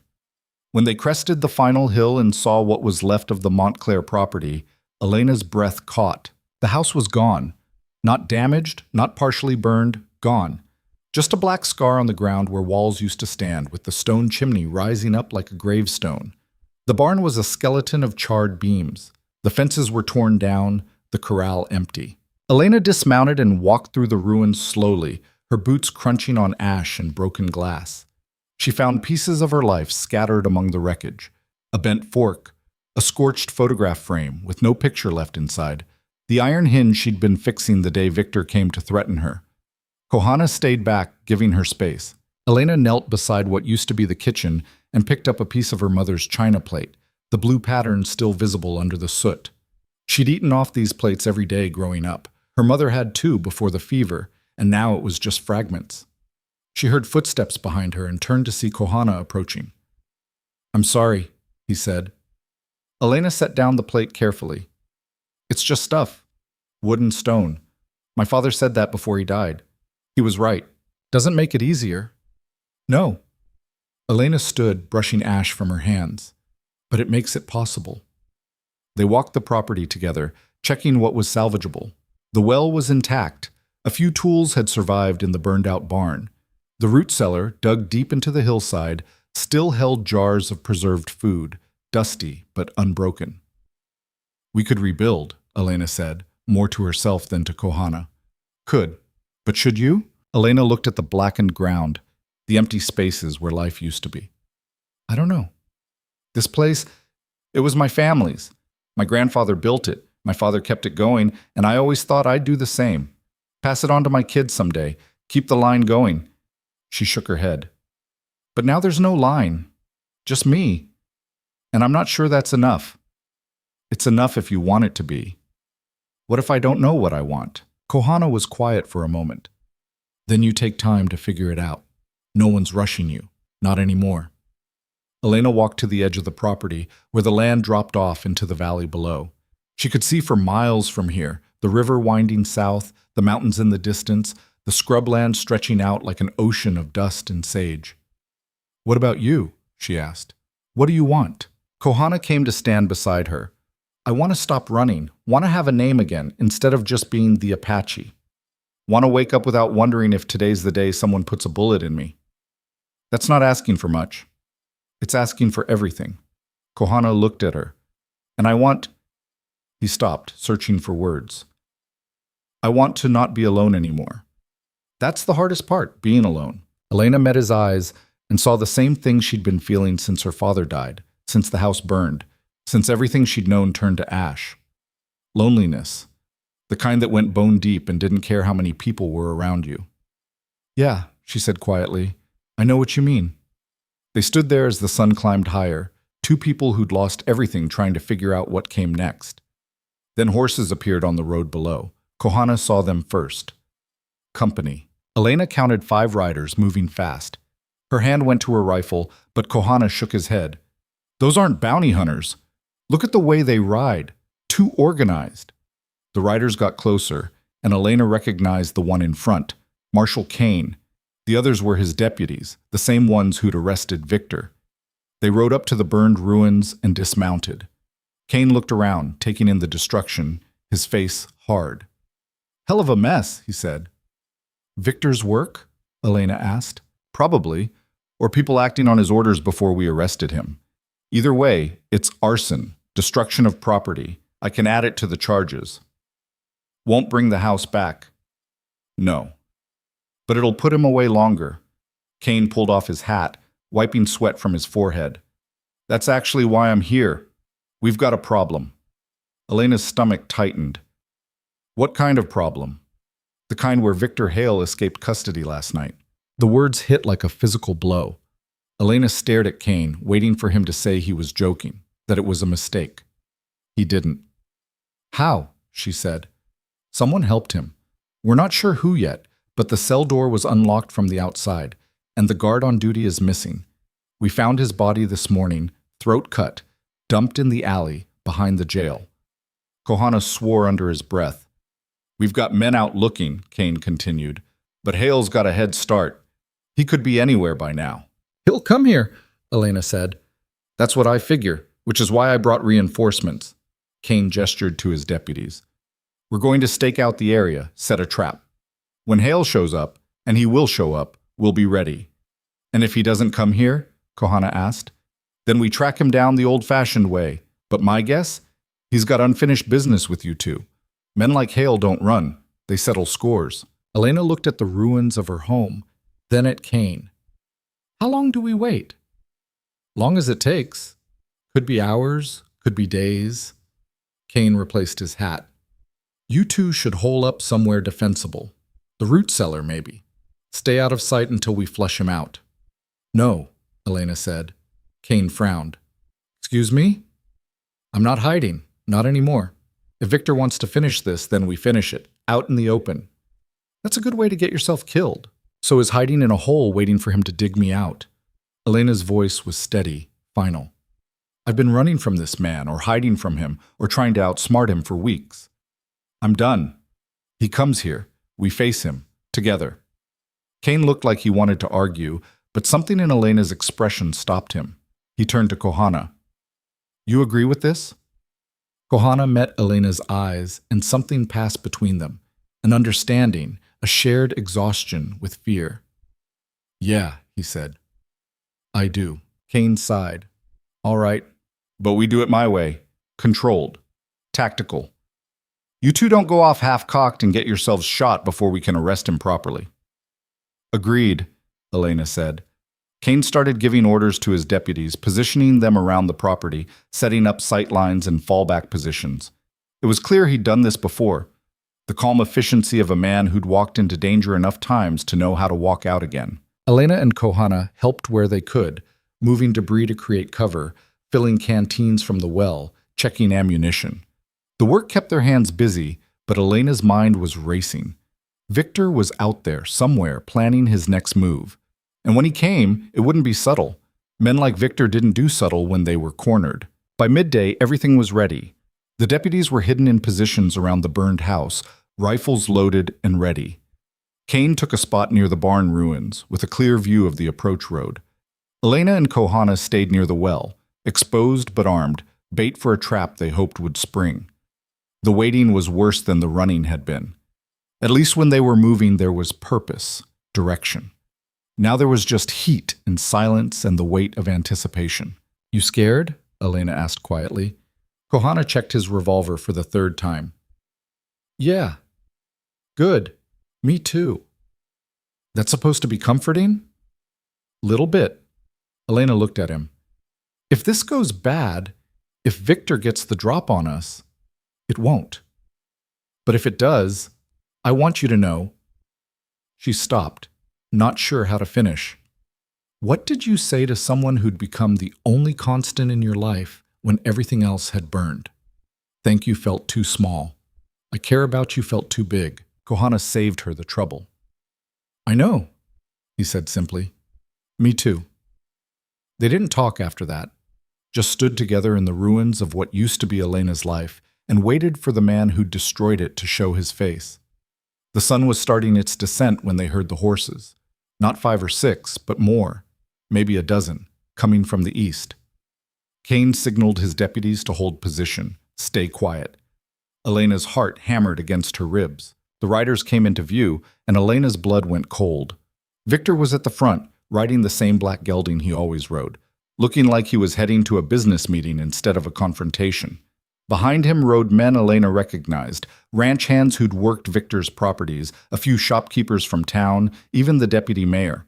All armed, all loyal. Victor reined in about 50 yards from the ruins and dismounted slowly, deliberately. The others followed his lead, spreading out in a loose line. "Elena!" Victor called out, his voice carrying across the space between them. "I'm disappointed. I thought we could have worked this out like civilized people."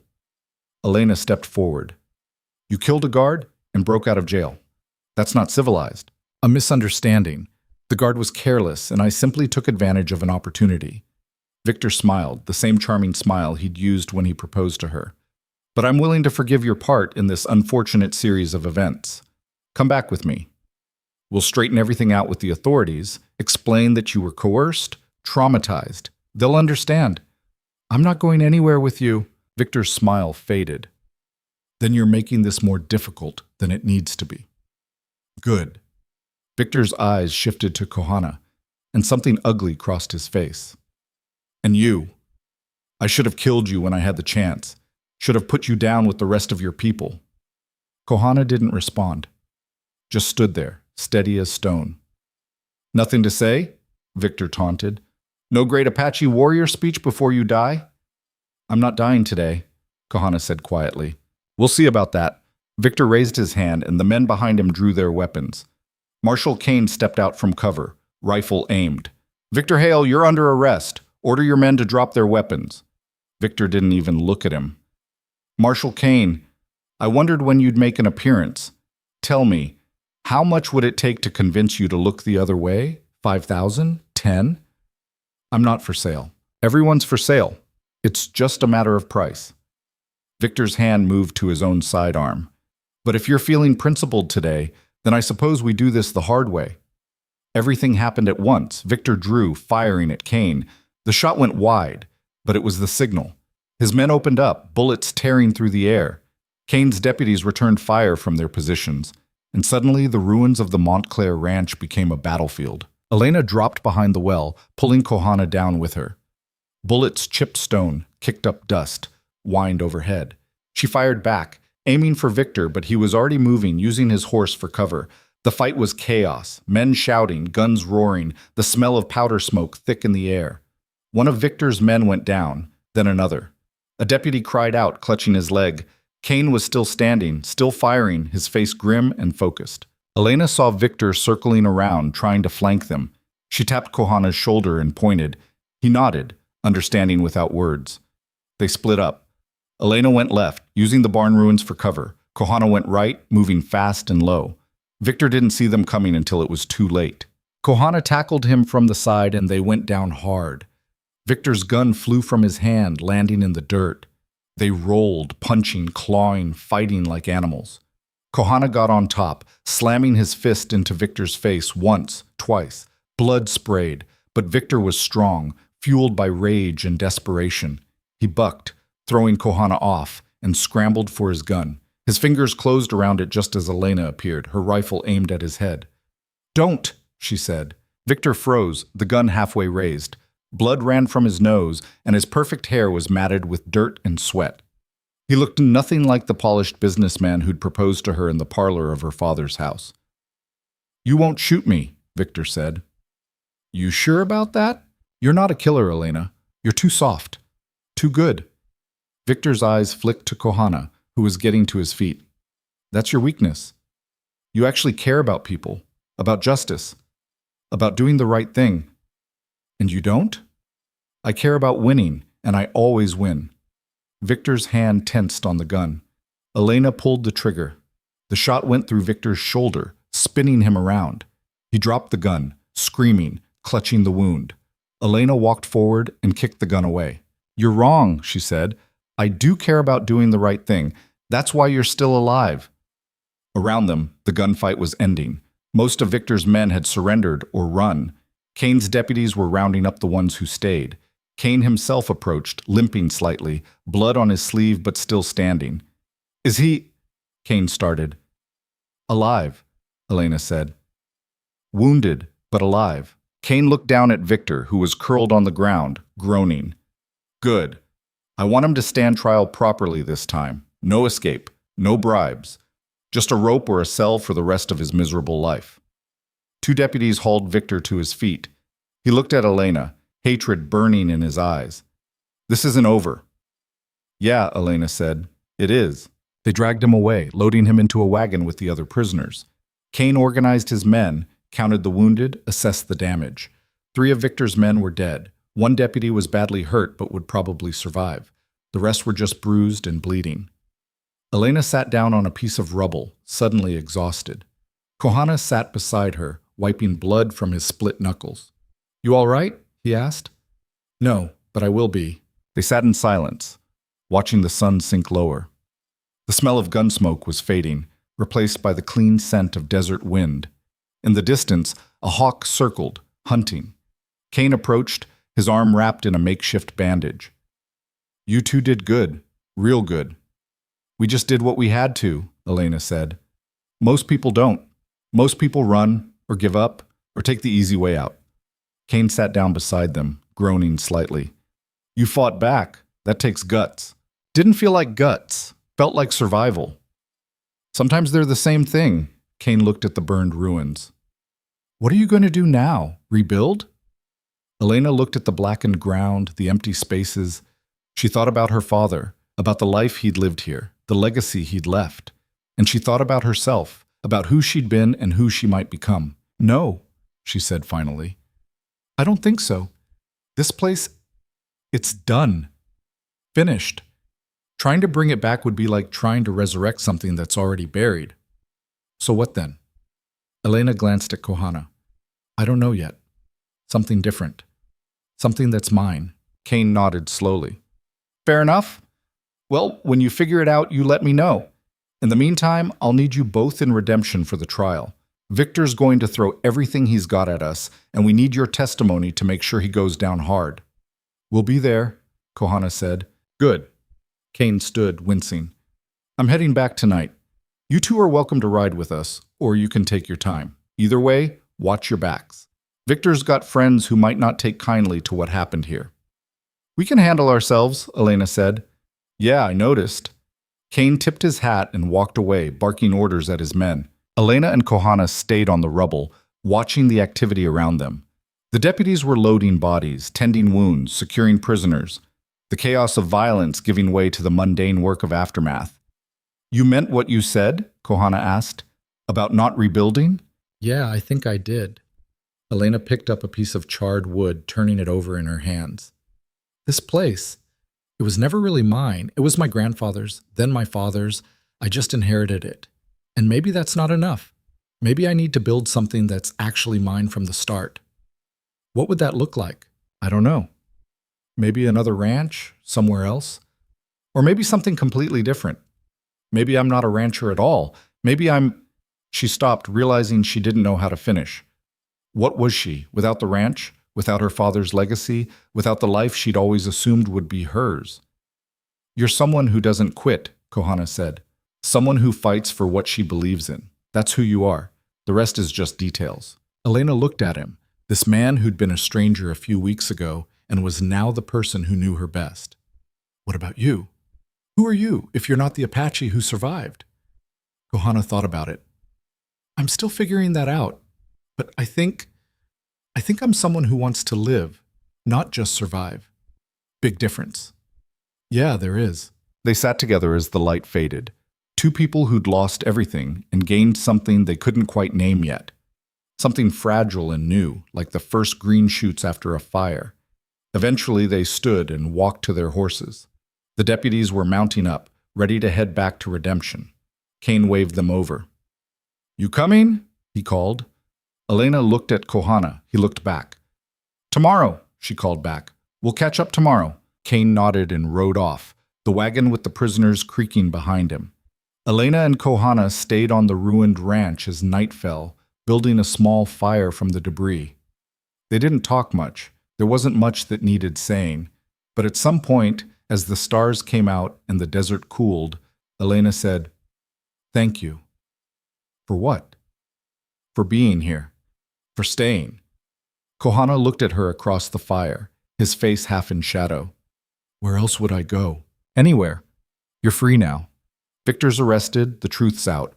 You could leave, start over somewhere no one knows your history. So could you. I know, but I'm not ready yet. Neither am I. They let the fire burn down to embers, then rolled out their bedrolls near the well. Tomorrow they'd ride to redemption. Tomorrow they'd testify. Tomorrow they'd start figuring out what came next. But tonight, they just slept, side by side in the ruins. Two survivors who'd refused to quit, who'd fought their way through hell and come out the other side different but intact.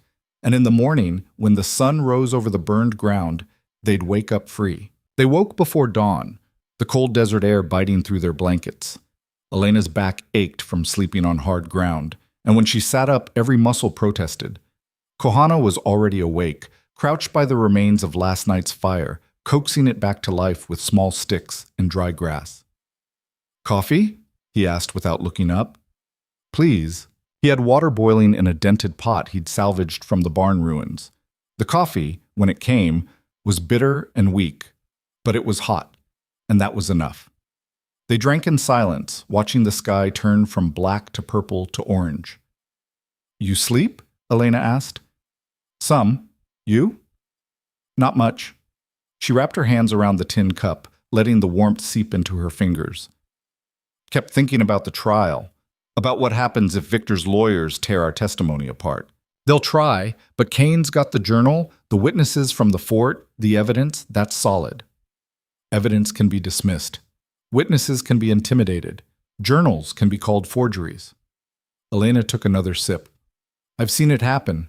My father had a land dispute once with a man who had money and connections.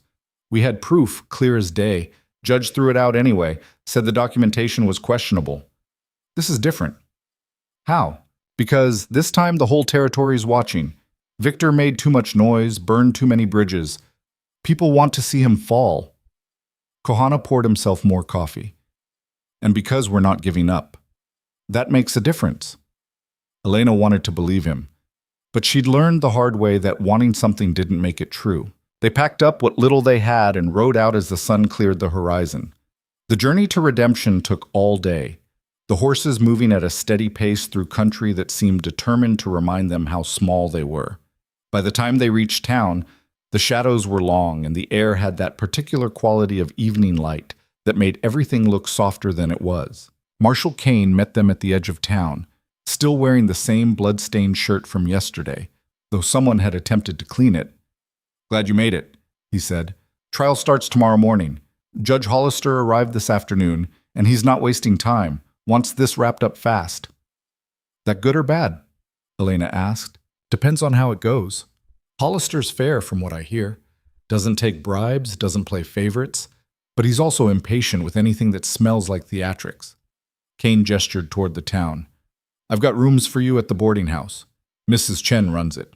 Good woman, keeps to herself. You'll be safe there. What about Victor? Kohana asked. Locked up tight, triple guard rotation, no visitors except his lawyers. And before you ask, yes, he's got lawyers. 3 of them brought in from Denver, expensive ones. Elena felt her stomach sink. That's not good. It's not great. But we knew he'd fight. Rich men always do. Kane swung down from his horse. Come on, let's get you settled. The boarding house was a 2-story building that leaned slightly to one side, like it was tired and thinking about lying down. Mrs. Chen was a small Chinese woman with sharp eyes and a no-nonsense demeanor. She looked Elena and Kohana over once, nodded, and handed them 2 keys. Room 3 and room 4, she said in accented English. Upstairs. No noise after 9. Breakfast at 6. You pay now. Elena paid. Mrs. Chen counted the money twice, then pocketed it and disappeared into the back without further comment. Charming, Elena muttered. Practical, Kohana said. I like her. The rooms were small and plain. A bed, a chair, a washstand. But they were clean, and the beds had actual mattresses instead of just blankets on the ground. Elena dropped her saddlebag on the floor and sat on the edge of the bed, suddenly aware of how exhausted she was.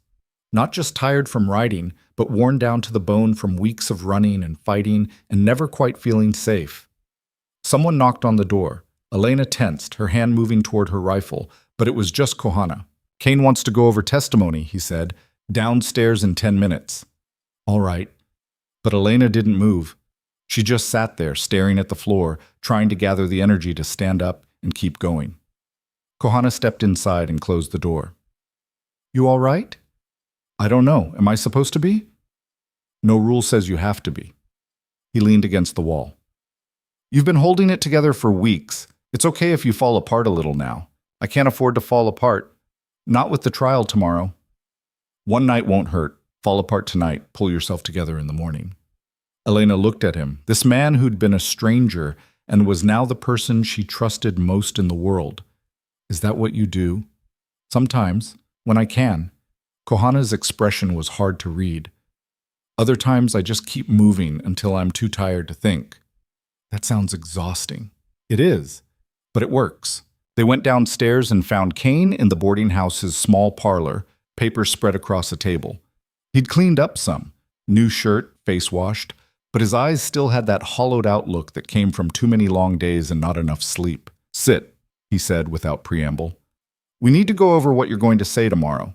The prosecution, that's the territorial attorney, man named Graves, he'll ask you questions. You answer clearly, honestly, no embellishment.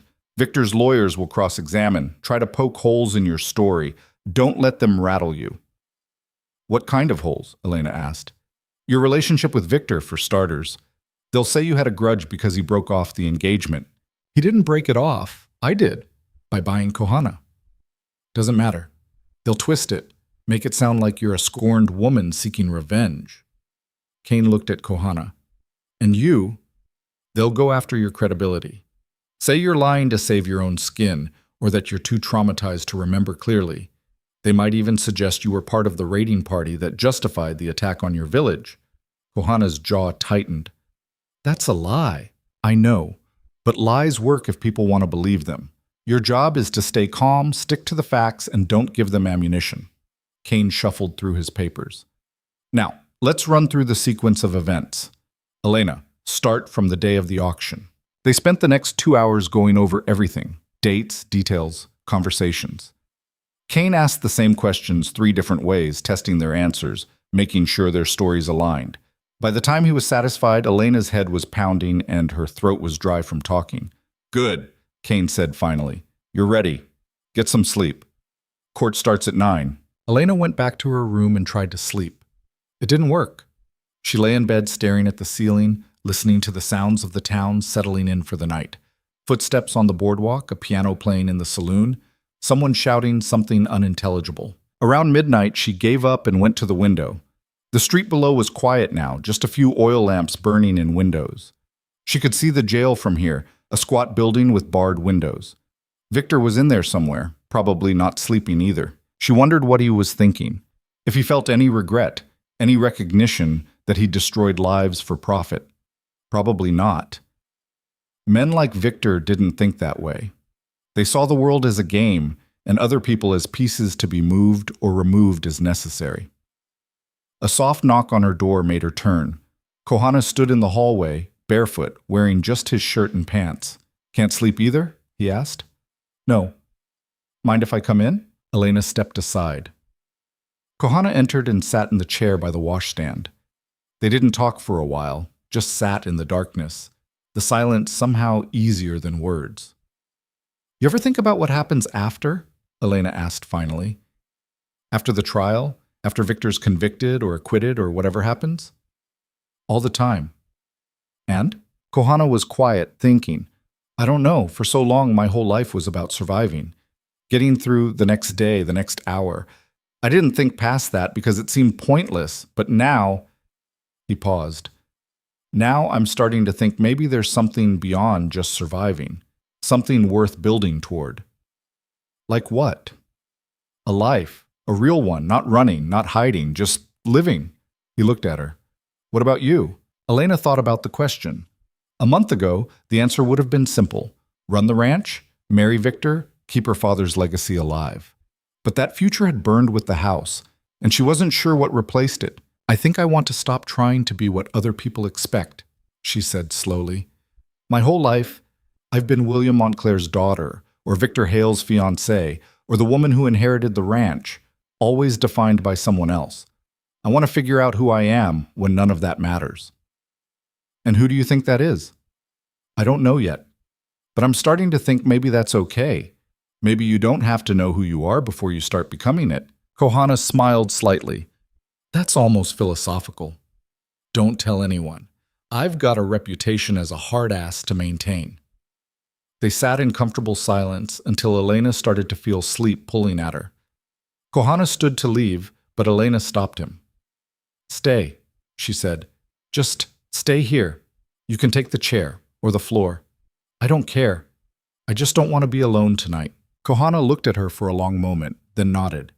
He pulled the blanket from the bed and made himself a spot on the floor by the door.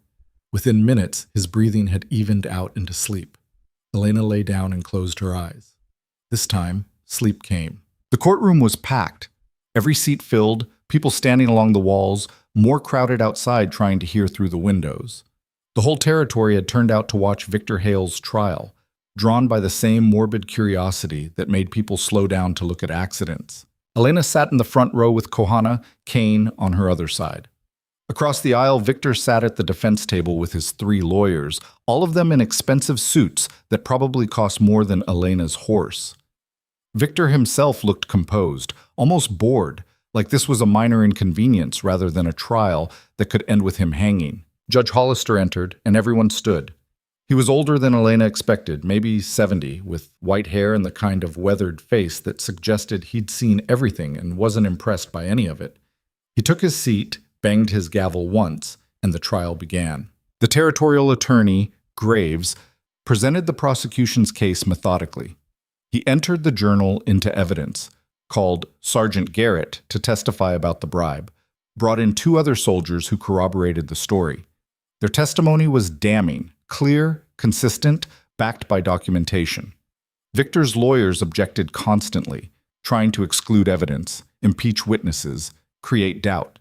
Judge Hollister allowed some objections, denied others, his face impassive throughout. Then it was Elena's turn. She walked to the witness stand, placed her hand on the Bible for the oath, and swore to tell the truth. The courtroom went quiet, everyone leaning forward slightly. Graves approached. Miss Montclair, can you tell the court how you first encountered the defendant? Elena took a breath and began. She told them about the engagement, about buying Kohana at the auction, about Victor's reaction. She told them about the flood, the mob, her father's death. She spoke clearly, sticking to the facts like Kane had coached her, avoiding emotion even when the memories threatened to choke her. Victor's lead lawyer, a man named Ashford with silver hair and a voice like honey, stood for cross-examination. Miss Montclair, he said smoothly, you were engaged to my client, were you not? Yes. And this engagement was entered into freely, of your own will? It was practical. My father was dying and I needed someone to help run the ranch. But you agreed to it? Yes. And when did this engagement end? When I bought Kohana's freedom at the auction. Ashford raised his eyebrows. So you ended the engagement by purchasing another man. Would it be fair to say you developed romantic feelings for this Apache? Graves objected. Judge Hollister sustained it. Ashford changed tactics. You claim my client orchestrated an attack on an Apache village, but you weren't there, were you? No. So your knowledge of these events is based entirely on hearsay and the testimony of a traumatized survivor who may or may not remember accurately. Kohana's memory is accurate, and we have Captain Harris's journal. A journal obtained illegally, I might add, which my colleagues and I will be moving to exclude. The journal is real. The words are Harris's. That's not in dispute. What is in dispute, Miss Montclair, is whether my client had anything to do with the events described. You claim he was at the village. Can you prove that? Kohana identified him. The traumatized Apache identified him. Based on what? A ring? Do you know how many men wear silver rings with black stones? Elena felt her temper rising but forced it down. Victor knew details about the attack that weren't public. He knew when it happened, how it happened.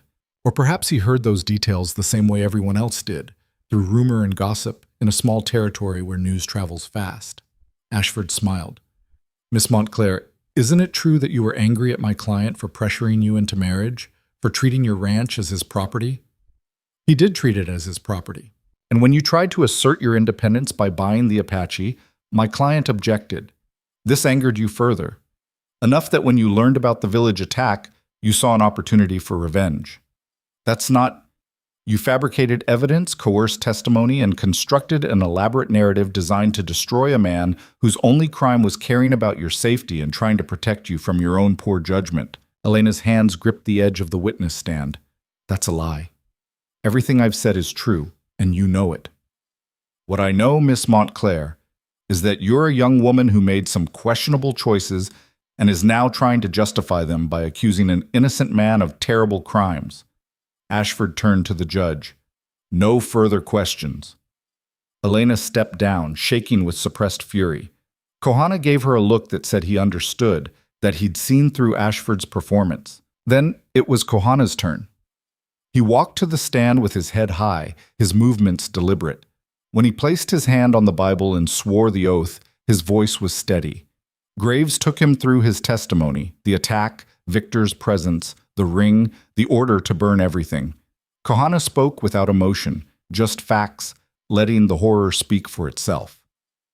Then Ashford stood for cross-examination, and Elena's stomach knotted. You're Apache, Ashford said. Not a question, just a statement. Yes. And your people have a history of raiding settlements, killing civilians, stealing livestock. Some did, not all. Not my village. But it's part of your culture, isn't it? Violence, warfare. Graves objected. Judge Hollister sustained it. Ashford continued. You claim to remember my client giving orders at your village, but you also testified that you were shot, left for dead. How can we trust the memories of a man who suffered a severe head trauma? I remember what I saw. Or what you think you saw. Trauma does strange things to memory, doesn't it? Creates false recollections, fills in gaps with imagination. I know what I saw. Do you? Because according to military records, there was no civilian present at that engagement, just soldiers following orders to relocate a hostile tribe. Those records are lies. Or your memory is faulty. Ashford walked closer. Tell me, when you were captured and sold, were you given any reason to hate white men in general? To want revenge against any white man with power and money? Kohana's jaw tightened, but his voice stayed level. I don't hate white men. I hate men who murder innocent people. The color of their skin doesn't matter. But you admit you were angry, traumatized. In that state, wouldn't it be easy to misidentify someone? To see a ring on a man's hand and convince yourself he was the villain you needed him to be? I didn't misidentify him. Victor Hale was there. He gave the order. 15 people died because of him. 15 people whose deaths you're trying to avenge by destroying an innocent man's life. Ashford's voice turned cold. No further questions. The trial went on for 2 more days. More witnesses, more evidence, more arguments. Victor's lawyers fought every point, created doubt wherever they could, painted Elena and Kohana as unreliable, vengeful, desperate. But Graves was thorough. He brought in handwriting experts who verified the journal. He presented land records showing Victor had acquired the village territory days after the attack, at a fraction of its value. He showed financial records proving Victor had the money to bribe military officers. The evidence piled up, piece by piece, building a case that even Ashford's eloquence couldn't completely dismantle. On the 3rd day, both sides rested. Judge Hollister announced he'd render his verdict the following morning. That night, Elena couldn't eat. She sat in her room, staring at the wall, replaying every moment of the trial in her head. Had she said enough? Had she said too much? Had she let Ashford rattle her? Kohana knocked and entered without waiting for permission. He sat on the bed beside her. Whatever happens tomorrow, he said, we did everything we could. What if it's not enough? Then we deal with it. But sitting here torturing yourself doesn't change anything. I know, Elena's voice broke. I keep thinking about my father, about how he died believing his land would be taken, his legacy erased. And if Victor walks free, that's exactly what happens. He wins, we lose. And everyone who died because of him, your people, my father, they died for nothing. Kohana took her hand. They didn't die for nothing. They died because a cruel man made cruel choices. That's on him, not on us. And no matter what the judge says tomorrow, we stood up. We fought back. That matters. Does it? Yeah, it does. Because most people don't. Most people see injustice and look away because fighting is hard and scary and you might lose. But we didn't look away. We're still here, still fighting, and that's not nothing. Elena leaned against him, exhausted. I'm tired, Kohana. So tired of fighting. I know, me too. They sat together until Elena fell asleep, still dressed, still holding Kohana's hand. He stayed beside her all night, keeping watch one more time. The courtroom was even more packed than before. People had camped outside overnight to get seats. The air was thick with tension and anticipation. Judge Hollister entered at exactly 9 o'clock. Everyone stood. He sat, arranged his papers, and looked out over the courtroom with those shrewd old eyes. In the matter of the territory versus Victor Hale, he began, I've reviewed all evidence presented, considered all testimony, and deliberated on the law as it applies to this case. The room was absolutely silent. The defendant stands accused of conspiracy to commit murder, bribery of military personnel, and illegal seizure of territorial lands. These are serious charges, and the burden of proof lies with the prosecution. Elena held her breath. I find the evidence compelling. Captain Harris's journal, while obtained through irregular means, is nonetheless authentic. The testimony of military personnel is credible and consistent. The financial and land records support the prosecution's timeline. Victor's face remained impassive, but his lawyers were whispering urgently to each other. However, Judge Hollister continued, and Elena's heart sank. The defense has raised legitimate questions about the reliability of certain testimony, particularly that of the Apache witness who suffered significant trauma. Ashford looked triumphant. That said, the judge went on, trauma does not automatically render a witness unreliable. And when traumatic testimony is corroborated by physical evidence, financial records, and independent witnesses, it carries substantial weight. The triumph faded from Ashford's face. Furthermore, the defense's attempt to portray Miss Montclair as a scorned woman seeking revenge is unconvincing. Her testimony was consistent, detailed, and supported by documented facts. The suggestion that she fabricated such an elaborate conspiracy out of spite is, frankly, insulting to this court's intelligence. Someone in the gallery laughed nervously. Judge Hollister silenced them with a look. As for the defendant himself, his silence throughout these proceedings speaks volumes. A truly innocent man might be expected to defend himself, to offer an alternative explanation for the evidence. Mr. Hale has offered nothing but denials through his attorneys. Victor's composure cracked slightly.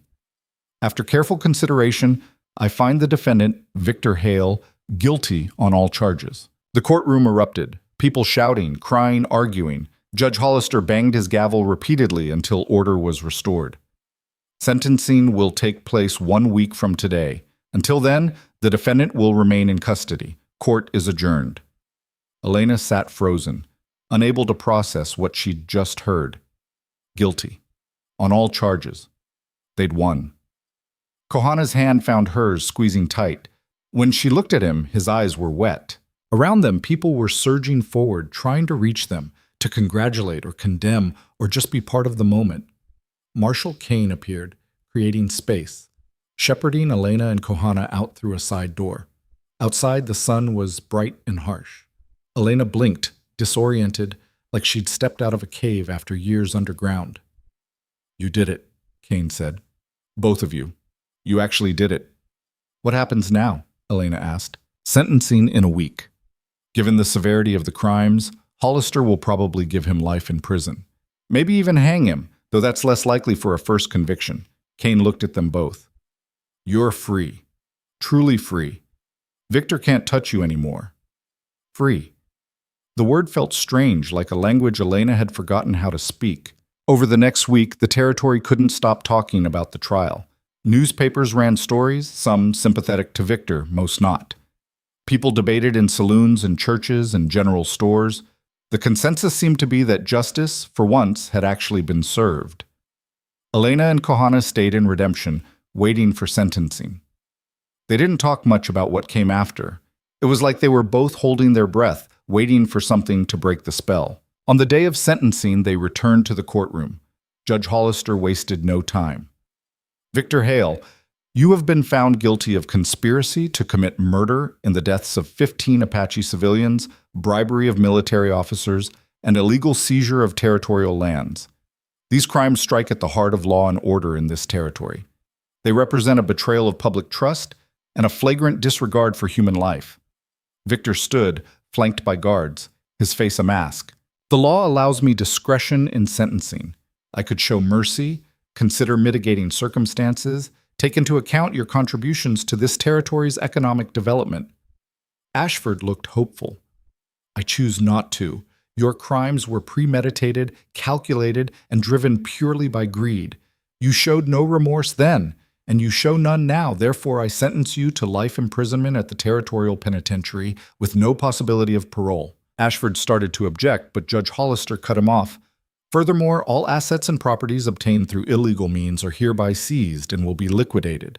The proceeds will be distributed to the families of the victims, including the Montclair estate and any surviving members of the Apache village. Elena's breath caught. She hadn't expected that. Mr. Hale, do you have anything to say before you're remanded to custody? For the first time in the entire trial, Victor spoke. This isn't justice. It's revenge dressed up in legal robes. And mark my words, history will prove me right. History will remember you as a murderer and a thief, Judge Hollister said flatly. Take him away. The guards led Victor out. He didn't look at Elena or Kohana as he passed, didn't acknowledge them at all. Just walked out of the courtroom and out of their lives. Elena stood on shaky legs. People were congratulating her, shaking her hand, telling her how brave she was. The noise was overwhelming. She pushed through the crowd and out into the street, Kohana right behind her. They walked without direction, just moving, until they found themselves at the edge of town where the buildings gave way to open land. It's over, Elena said.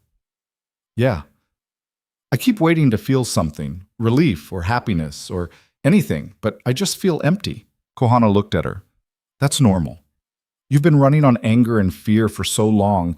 Now that it's gone, there's just space. You'll figure out what to fill it with. Will I? Yeah, you will. He paused. What do you want, Elena? If you could have anything, do anything, what would it be? Elena thought about it. A month ago, the answer would have been her ranch back, her father alive, her old life restored. But that life was gone, and she was starting to realize she didn't want it back anyway. I want to build something new, she said.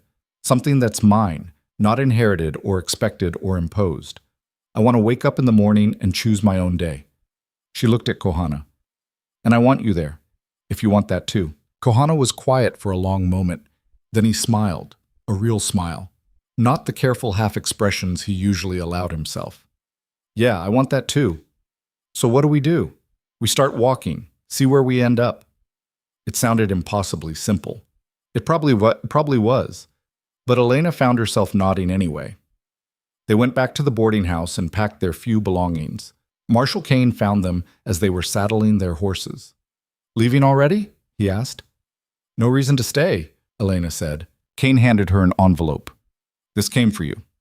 From the court. It's the settlement from Victor's seized assets. Should be enough to start over, wherever you're headed. Elena opened the envelope and stared at the bank draft inside. It was more money than she'd expected. Enough to buy land, build a house, stock a ranch, and still have plenty left over. This is too much. It's what you're owed. Take it. Build something good with it. Kane shook her hand, then Kohana's. You two take care of each other. We will, Kohana said. They rode out of Redemption heading west toward the mountains. They didn't have a destination, didn't have a plan beyond west and together, but that felt right somehow.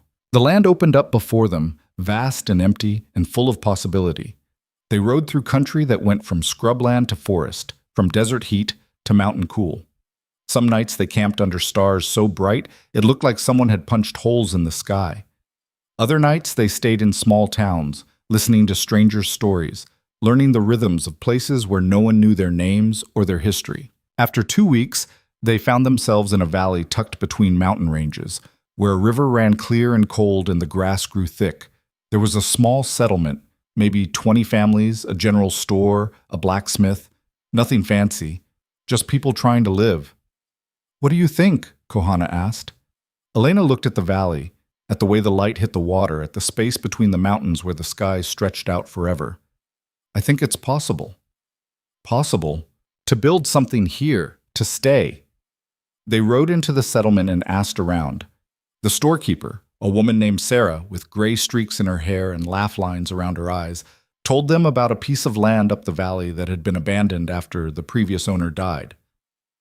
"No family to claim it," Sarah said, "just sitting there. You could probably file a claim, work it, make it yours." Elena and Kohana rode out to look. The land was good, 100 acres with water access, decent grazing, enough timber to build. The old cabin was still standing, barely, but it could be repaired. "We'd have to work hard," Elena said. "Clear land, fix the cabin, build fences. It won't be easy. Nothing worth doing is." Elena looked at Kohana. "You sure about this? About staying in one place, building a life with me?" "I've never been more sure of anything." They filed a claim the next day, used part of the settlement money to buy supplies, lumber, livestock. Over the next months, they worked from dawn to dusk, repairing the cabin, clearing fields, setting fence posts. It was back-breaking labor, the kind that left you too tired to think, but there was satisfaction in it, in choosing what to build and building it. The settlement accepted them mostly. A few people were uncomfortable with an Apache living among them, and more than a few had opinions about Elena and Kohana living together without being married. But Sarah ran interference, and the blacksmith, a man named Tom who'd come west to escape his own past, told the busybodies to mind their business. One evening, as they sat on the porch of their rebuilt cabin watching the sun set over the mountains, Elena said, "We should probably make this official." Kohana looked at her. "Make what official?" "Us. Living together. Building a life together. People talk." "Let them talk. I don't care what they say, but I care about what it means." Elena turned to face him. "I want to marry you, not because it's expected or practical or makes things easier, but because I choose you every day, and I want everyone to know it." Kohana was quiet, and for a moment Elena worried she'd misread everything. Then he took her hand. "I choose you too," he said, "every day, for the rest of my life." They were married a week later in the settlement's small church, with Sarah and Tom as witnesses. The preacher was uncomfortable but performed the ceremony anyway. Some people came to watch. Others stayed home in protest. Elena didn't care. She stood beside Kohana, said the words, and meant every one of them. That night, lying in bed in their cabin, Elena said, "You know what's strange?" "What?" "I'm happy. After everything, my father dying, the ranch burning, running for our lives, I'm actually happy." "Why is that strange?" "Because I thought happiness was something that happened when everything went right, when you got what you wanted. But this..." She gestured at the simple cabin, the rough-hewn furniture, the life they were building from scratch. "This isn't what I wanted. It's not what I planned. But it's good. Better than good." Kohana pulled her close. "Maybe happiness isn't getting what you wanted. Maybe it's wanting what you have." "That's almost philosophical again." "Don't tell anyone. I've got a reputation as a stoic to maintain." Elena laughed, and the sound felt good, felt right. The seasons turned. They planted crops, raised cattle, made improvements to the cabin. They learned the rhythms of the land, the patterns of weather, the way the valley changed from month to month.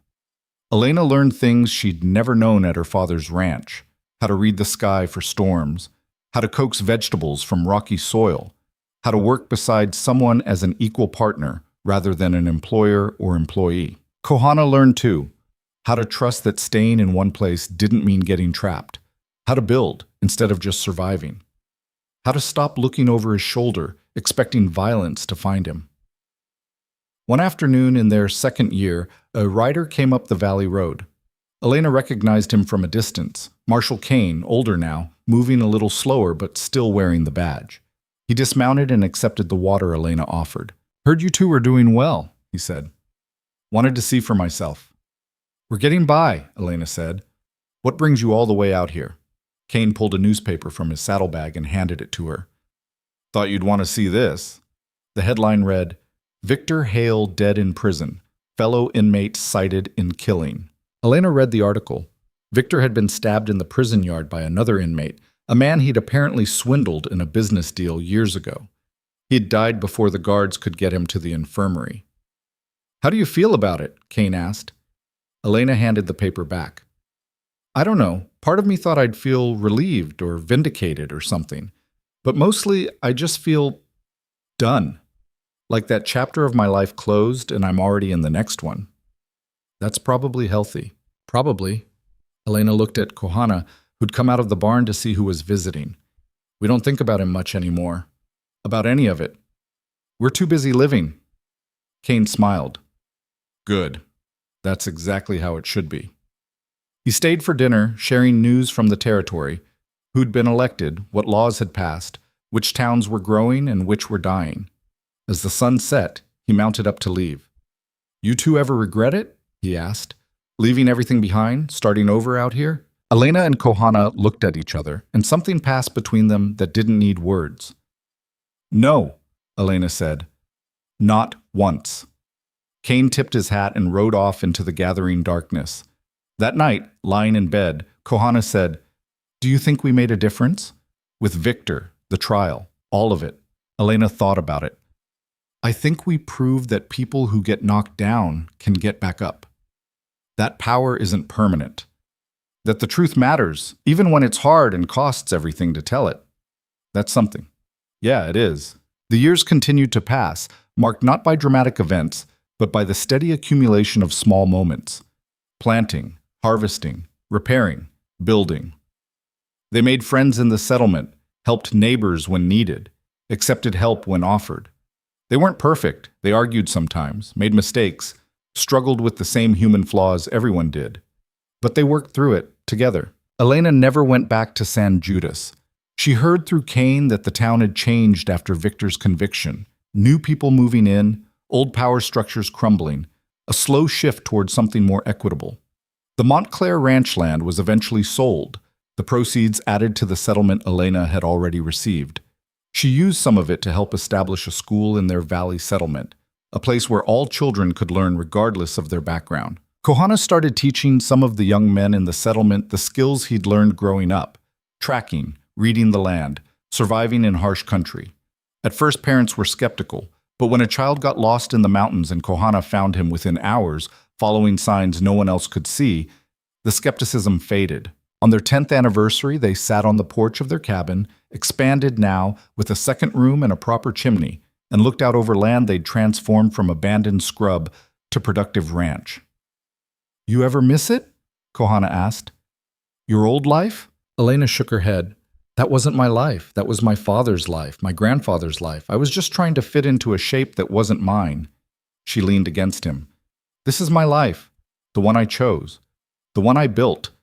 I don't miss the old one because I never really had it." "Do you think about your father?" "All the time. But I don't feel guilty anymore about leaving, about not rebuilding his ranch. I think he'd understand. He told me to choose living over dying. That's what I did." Kohana was quiet for a moment. "I think about my village sometimes. The people who died. I used to feel guilty that I survived when they didn't. Like I owed them something." "You don't feel that way anymore?" "I do. But now I think what I owe them is to live well, to build something good, to be more than just a survivor, to actually thrive." He looked at their land, their home, the life they'd made. "I think they'd approve." Elena took his hand. "I think they would too." They sat in silence as the sun set, painting the mountains in shades of gold and purple. Somewhere in the valley, a cow lowed. A bird called. The wind moved through the grass like breath. It wasn't perfect. It never would be. There were hard days still, droughts that tested their reserves, winters that pushed them to their limits, moments when the past came back in nightmares or sudden grief. But they faced those days together, and that made all the difference. Because here's what Elena had learned in the years since she'd stood on an auction platform and made a choice that changed everything. Freedom isn't something you're given. It's something you take and keep taking every single day. It's choosing to stand when the world wants you kneeling. It's refusing to let other people write your story. It's building something from nothing and calling it yours. And love, real love, the kind that lasts, isn't about perfection or grand gestures or fitting into someone else's idea of what a relationship should look like. It's about showing up, doing the work, choosing each other when it would be easier not to. It's building something together and protecting it fiercely. Elena had lost almost everything: her father, her home, her inheritance, the future she'd always assumed would be hers. But in losing it, she'd found something more valuable: herself and Kohana, and a life that was entirely, completely, authentically theirs. As night fell and the stars emerged, they went inside to the home they'd built with their own hands. Tomorrow they'd wake and work the land and continue building. But tonight, they rested. Two people who'd been broken and discarded by a world that didn't value them, who'd fought their way through loss and violence and injustice to claim something the world said they didn't deserve. Freedom, belonging, home, not inherited, not granted, earned. And that made it worth everything.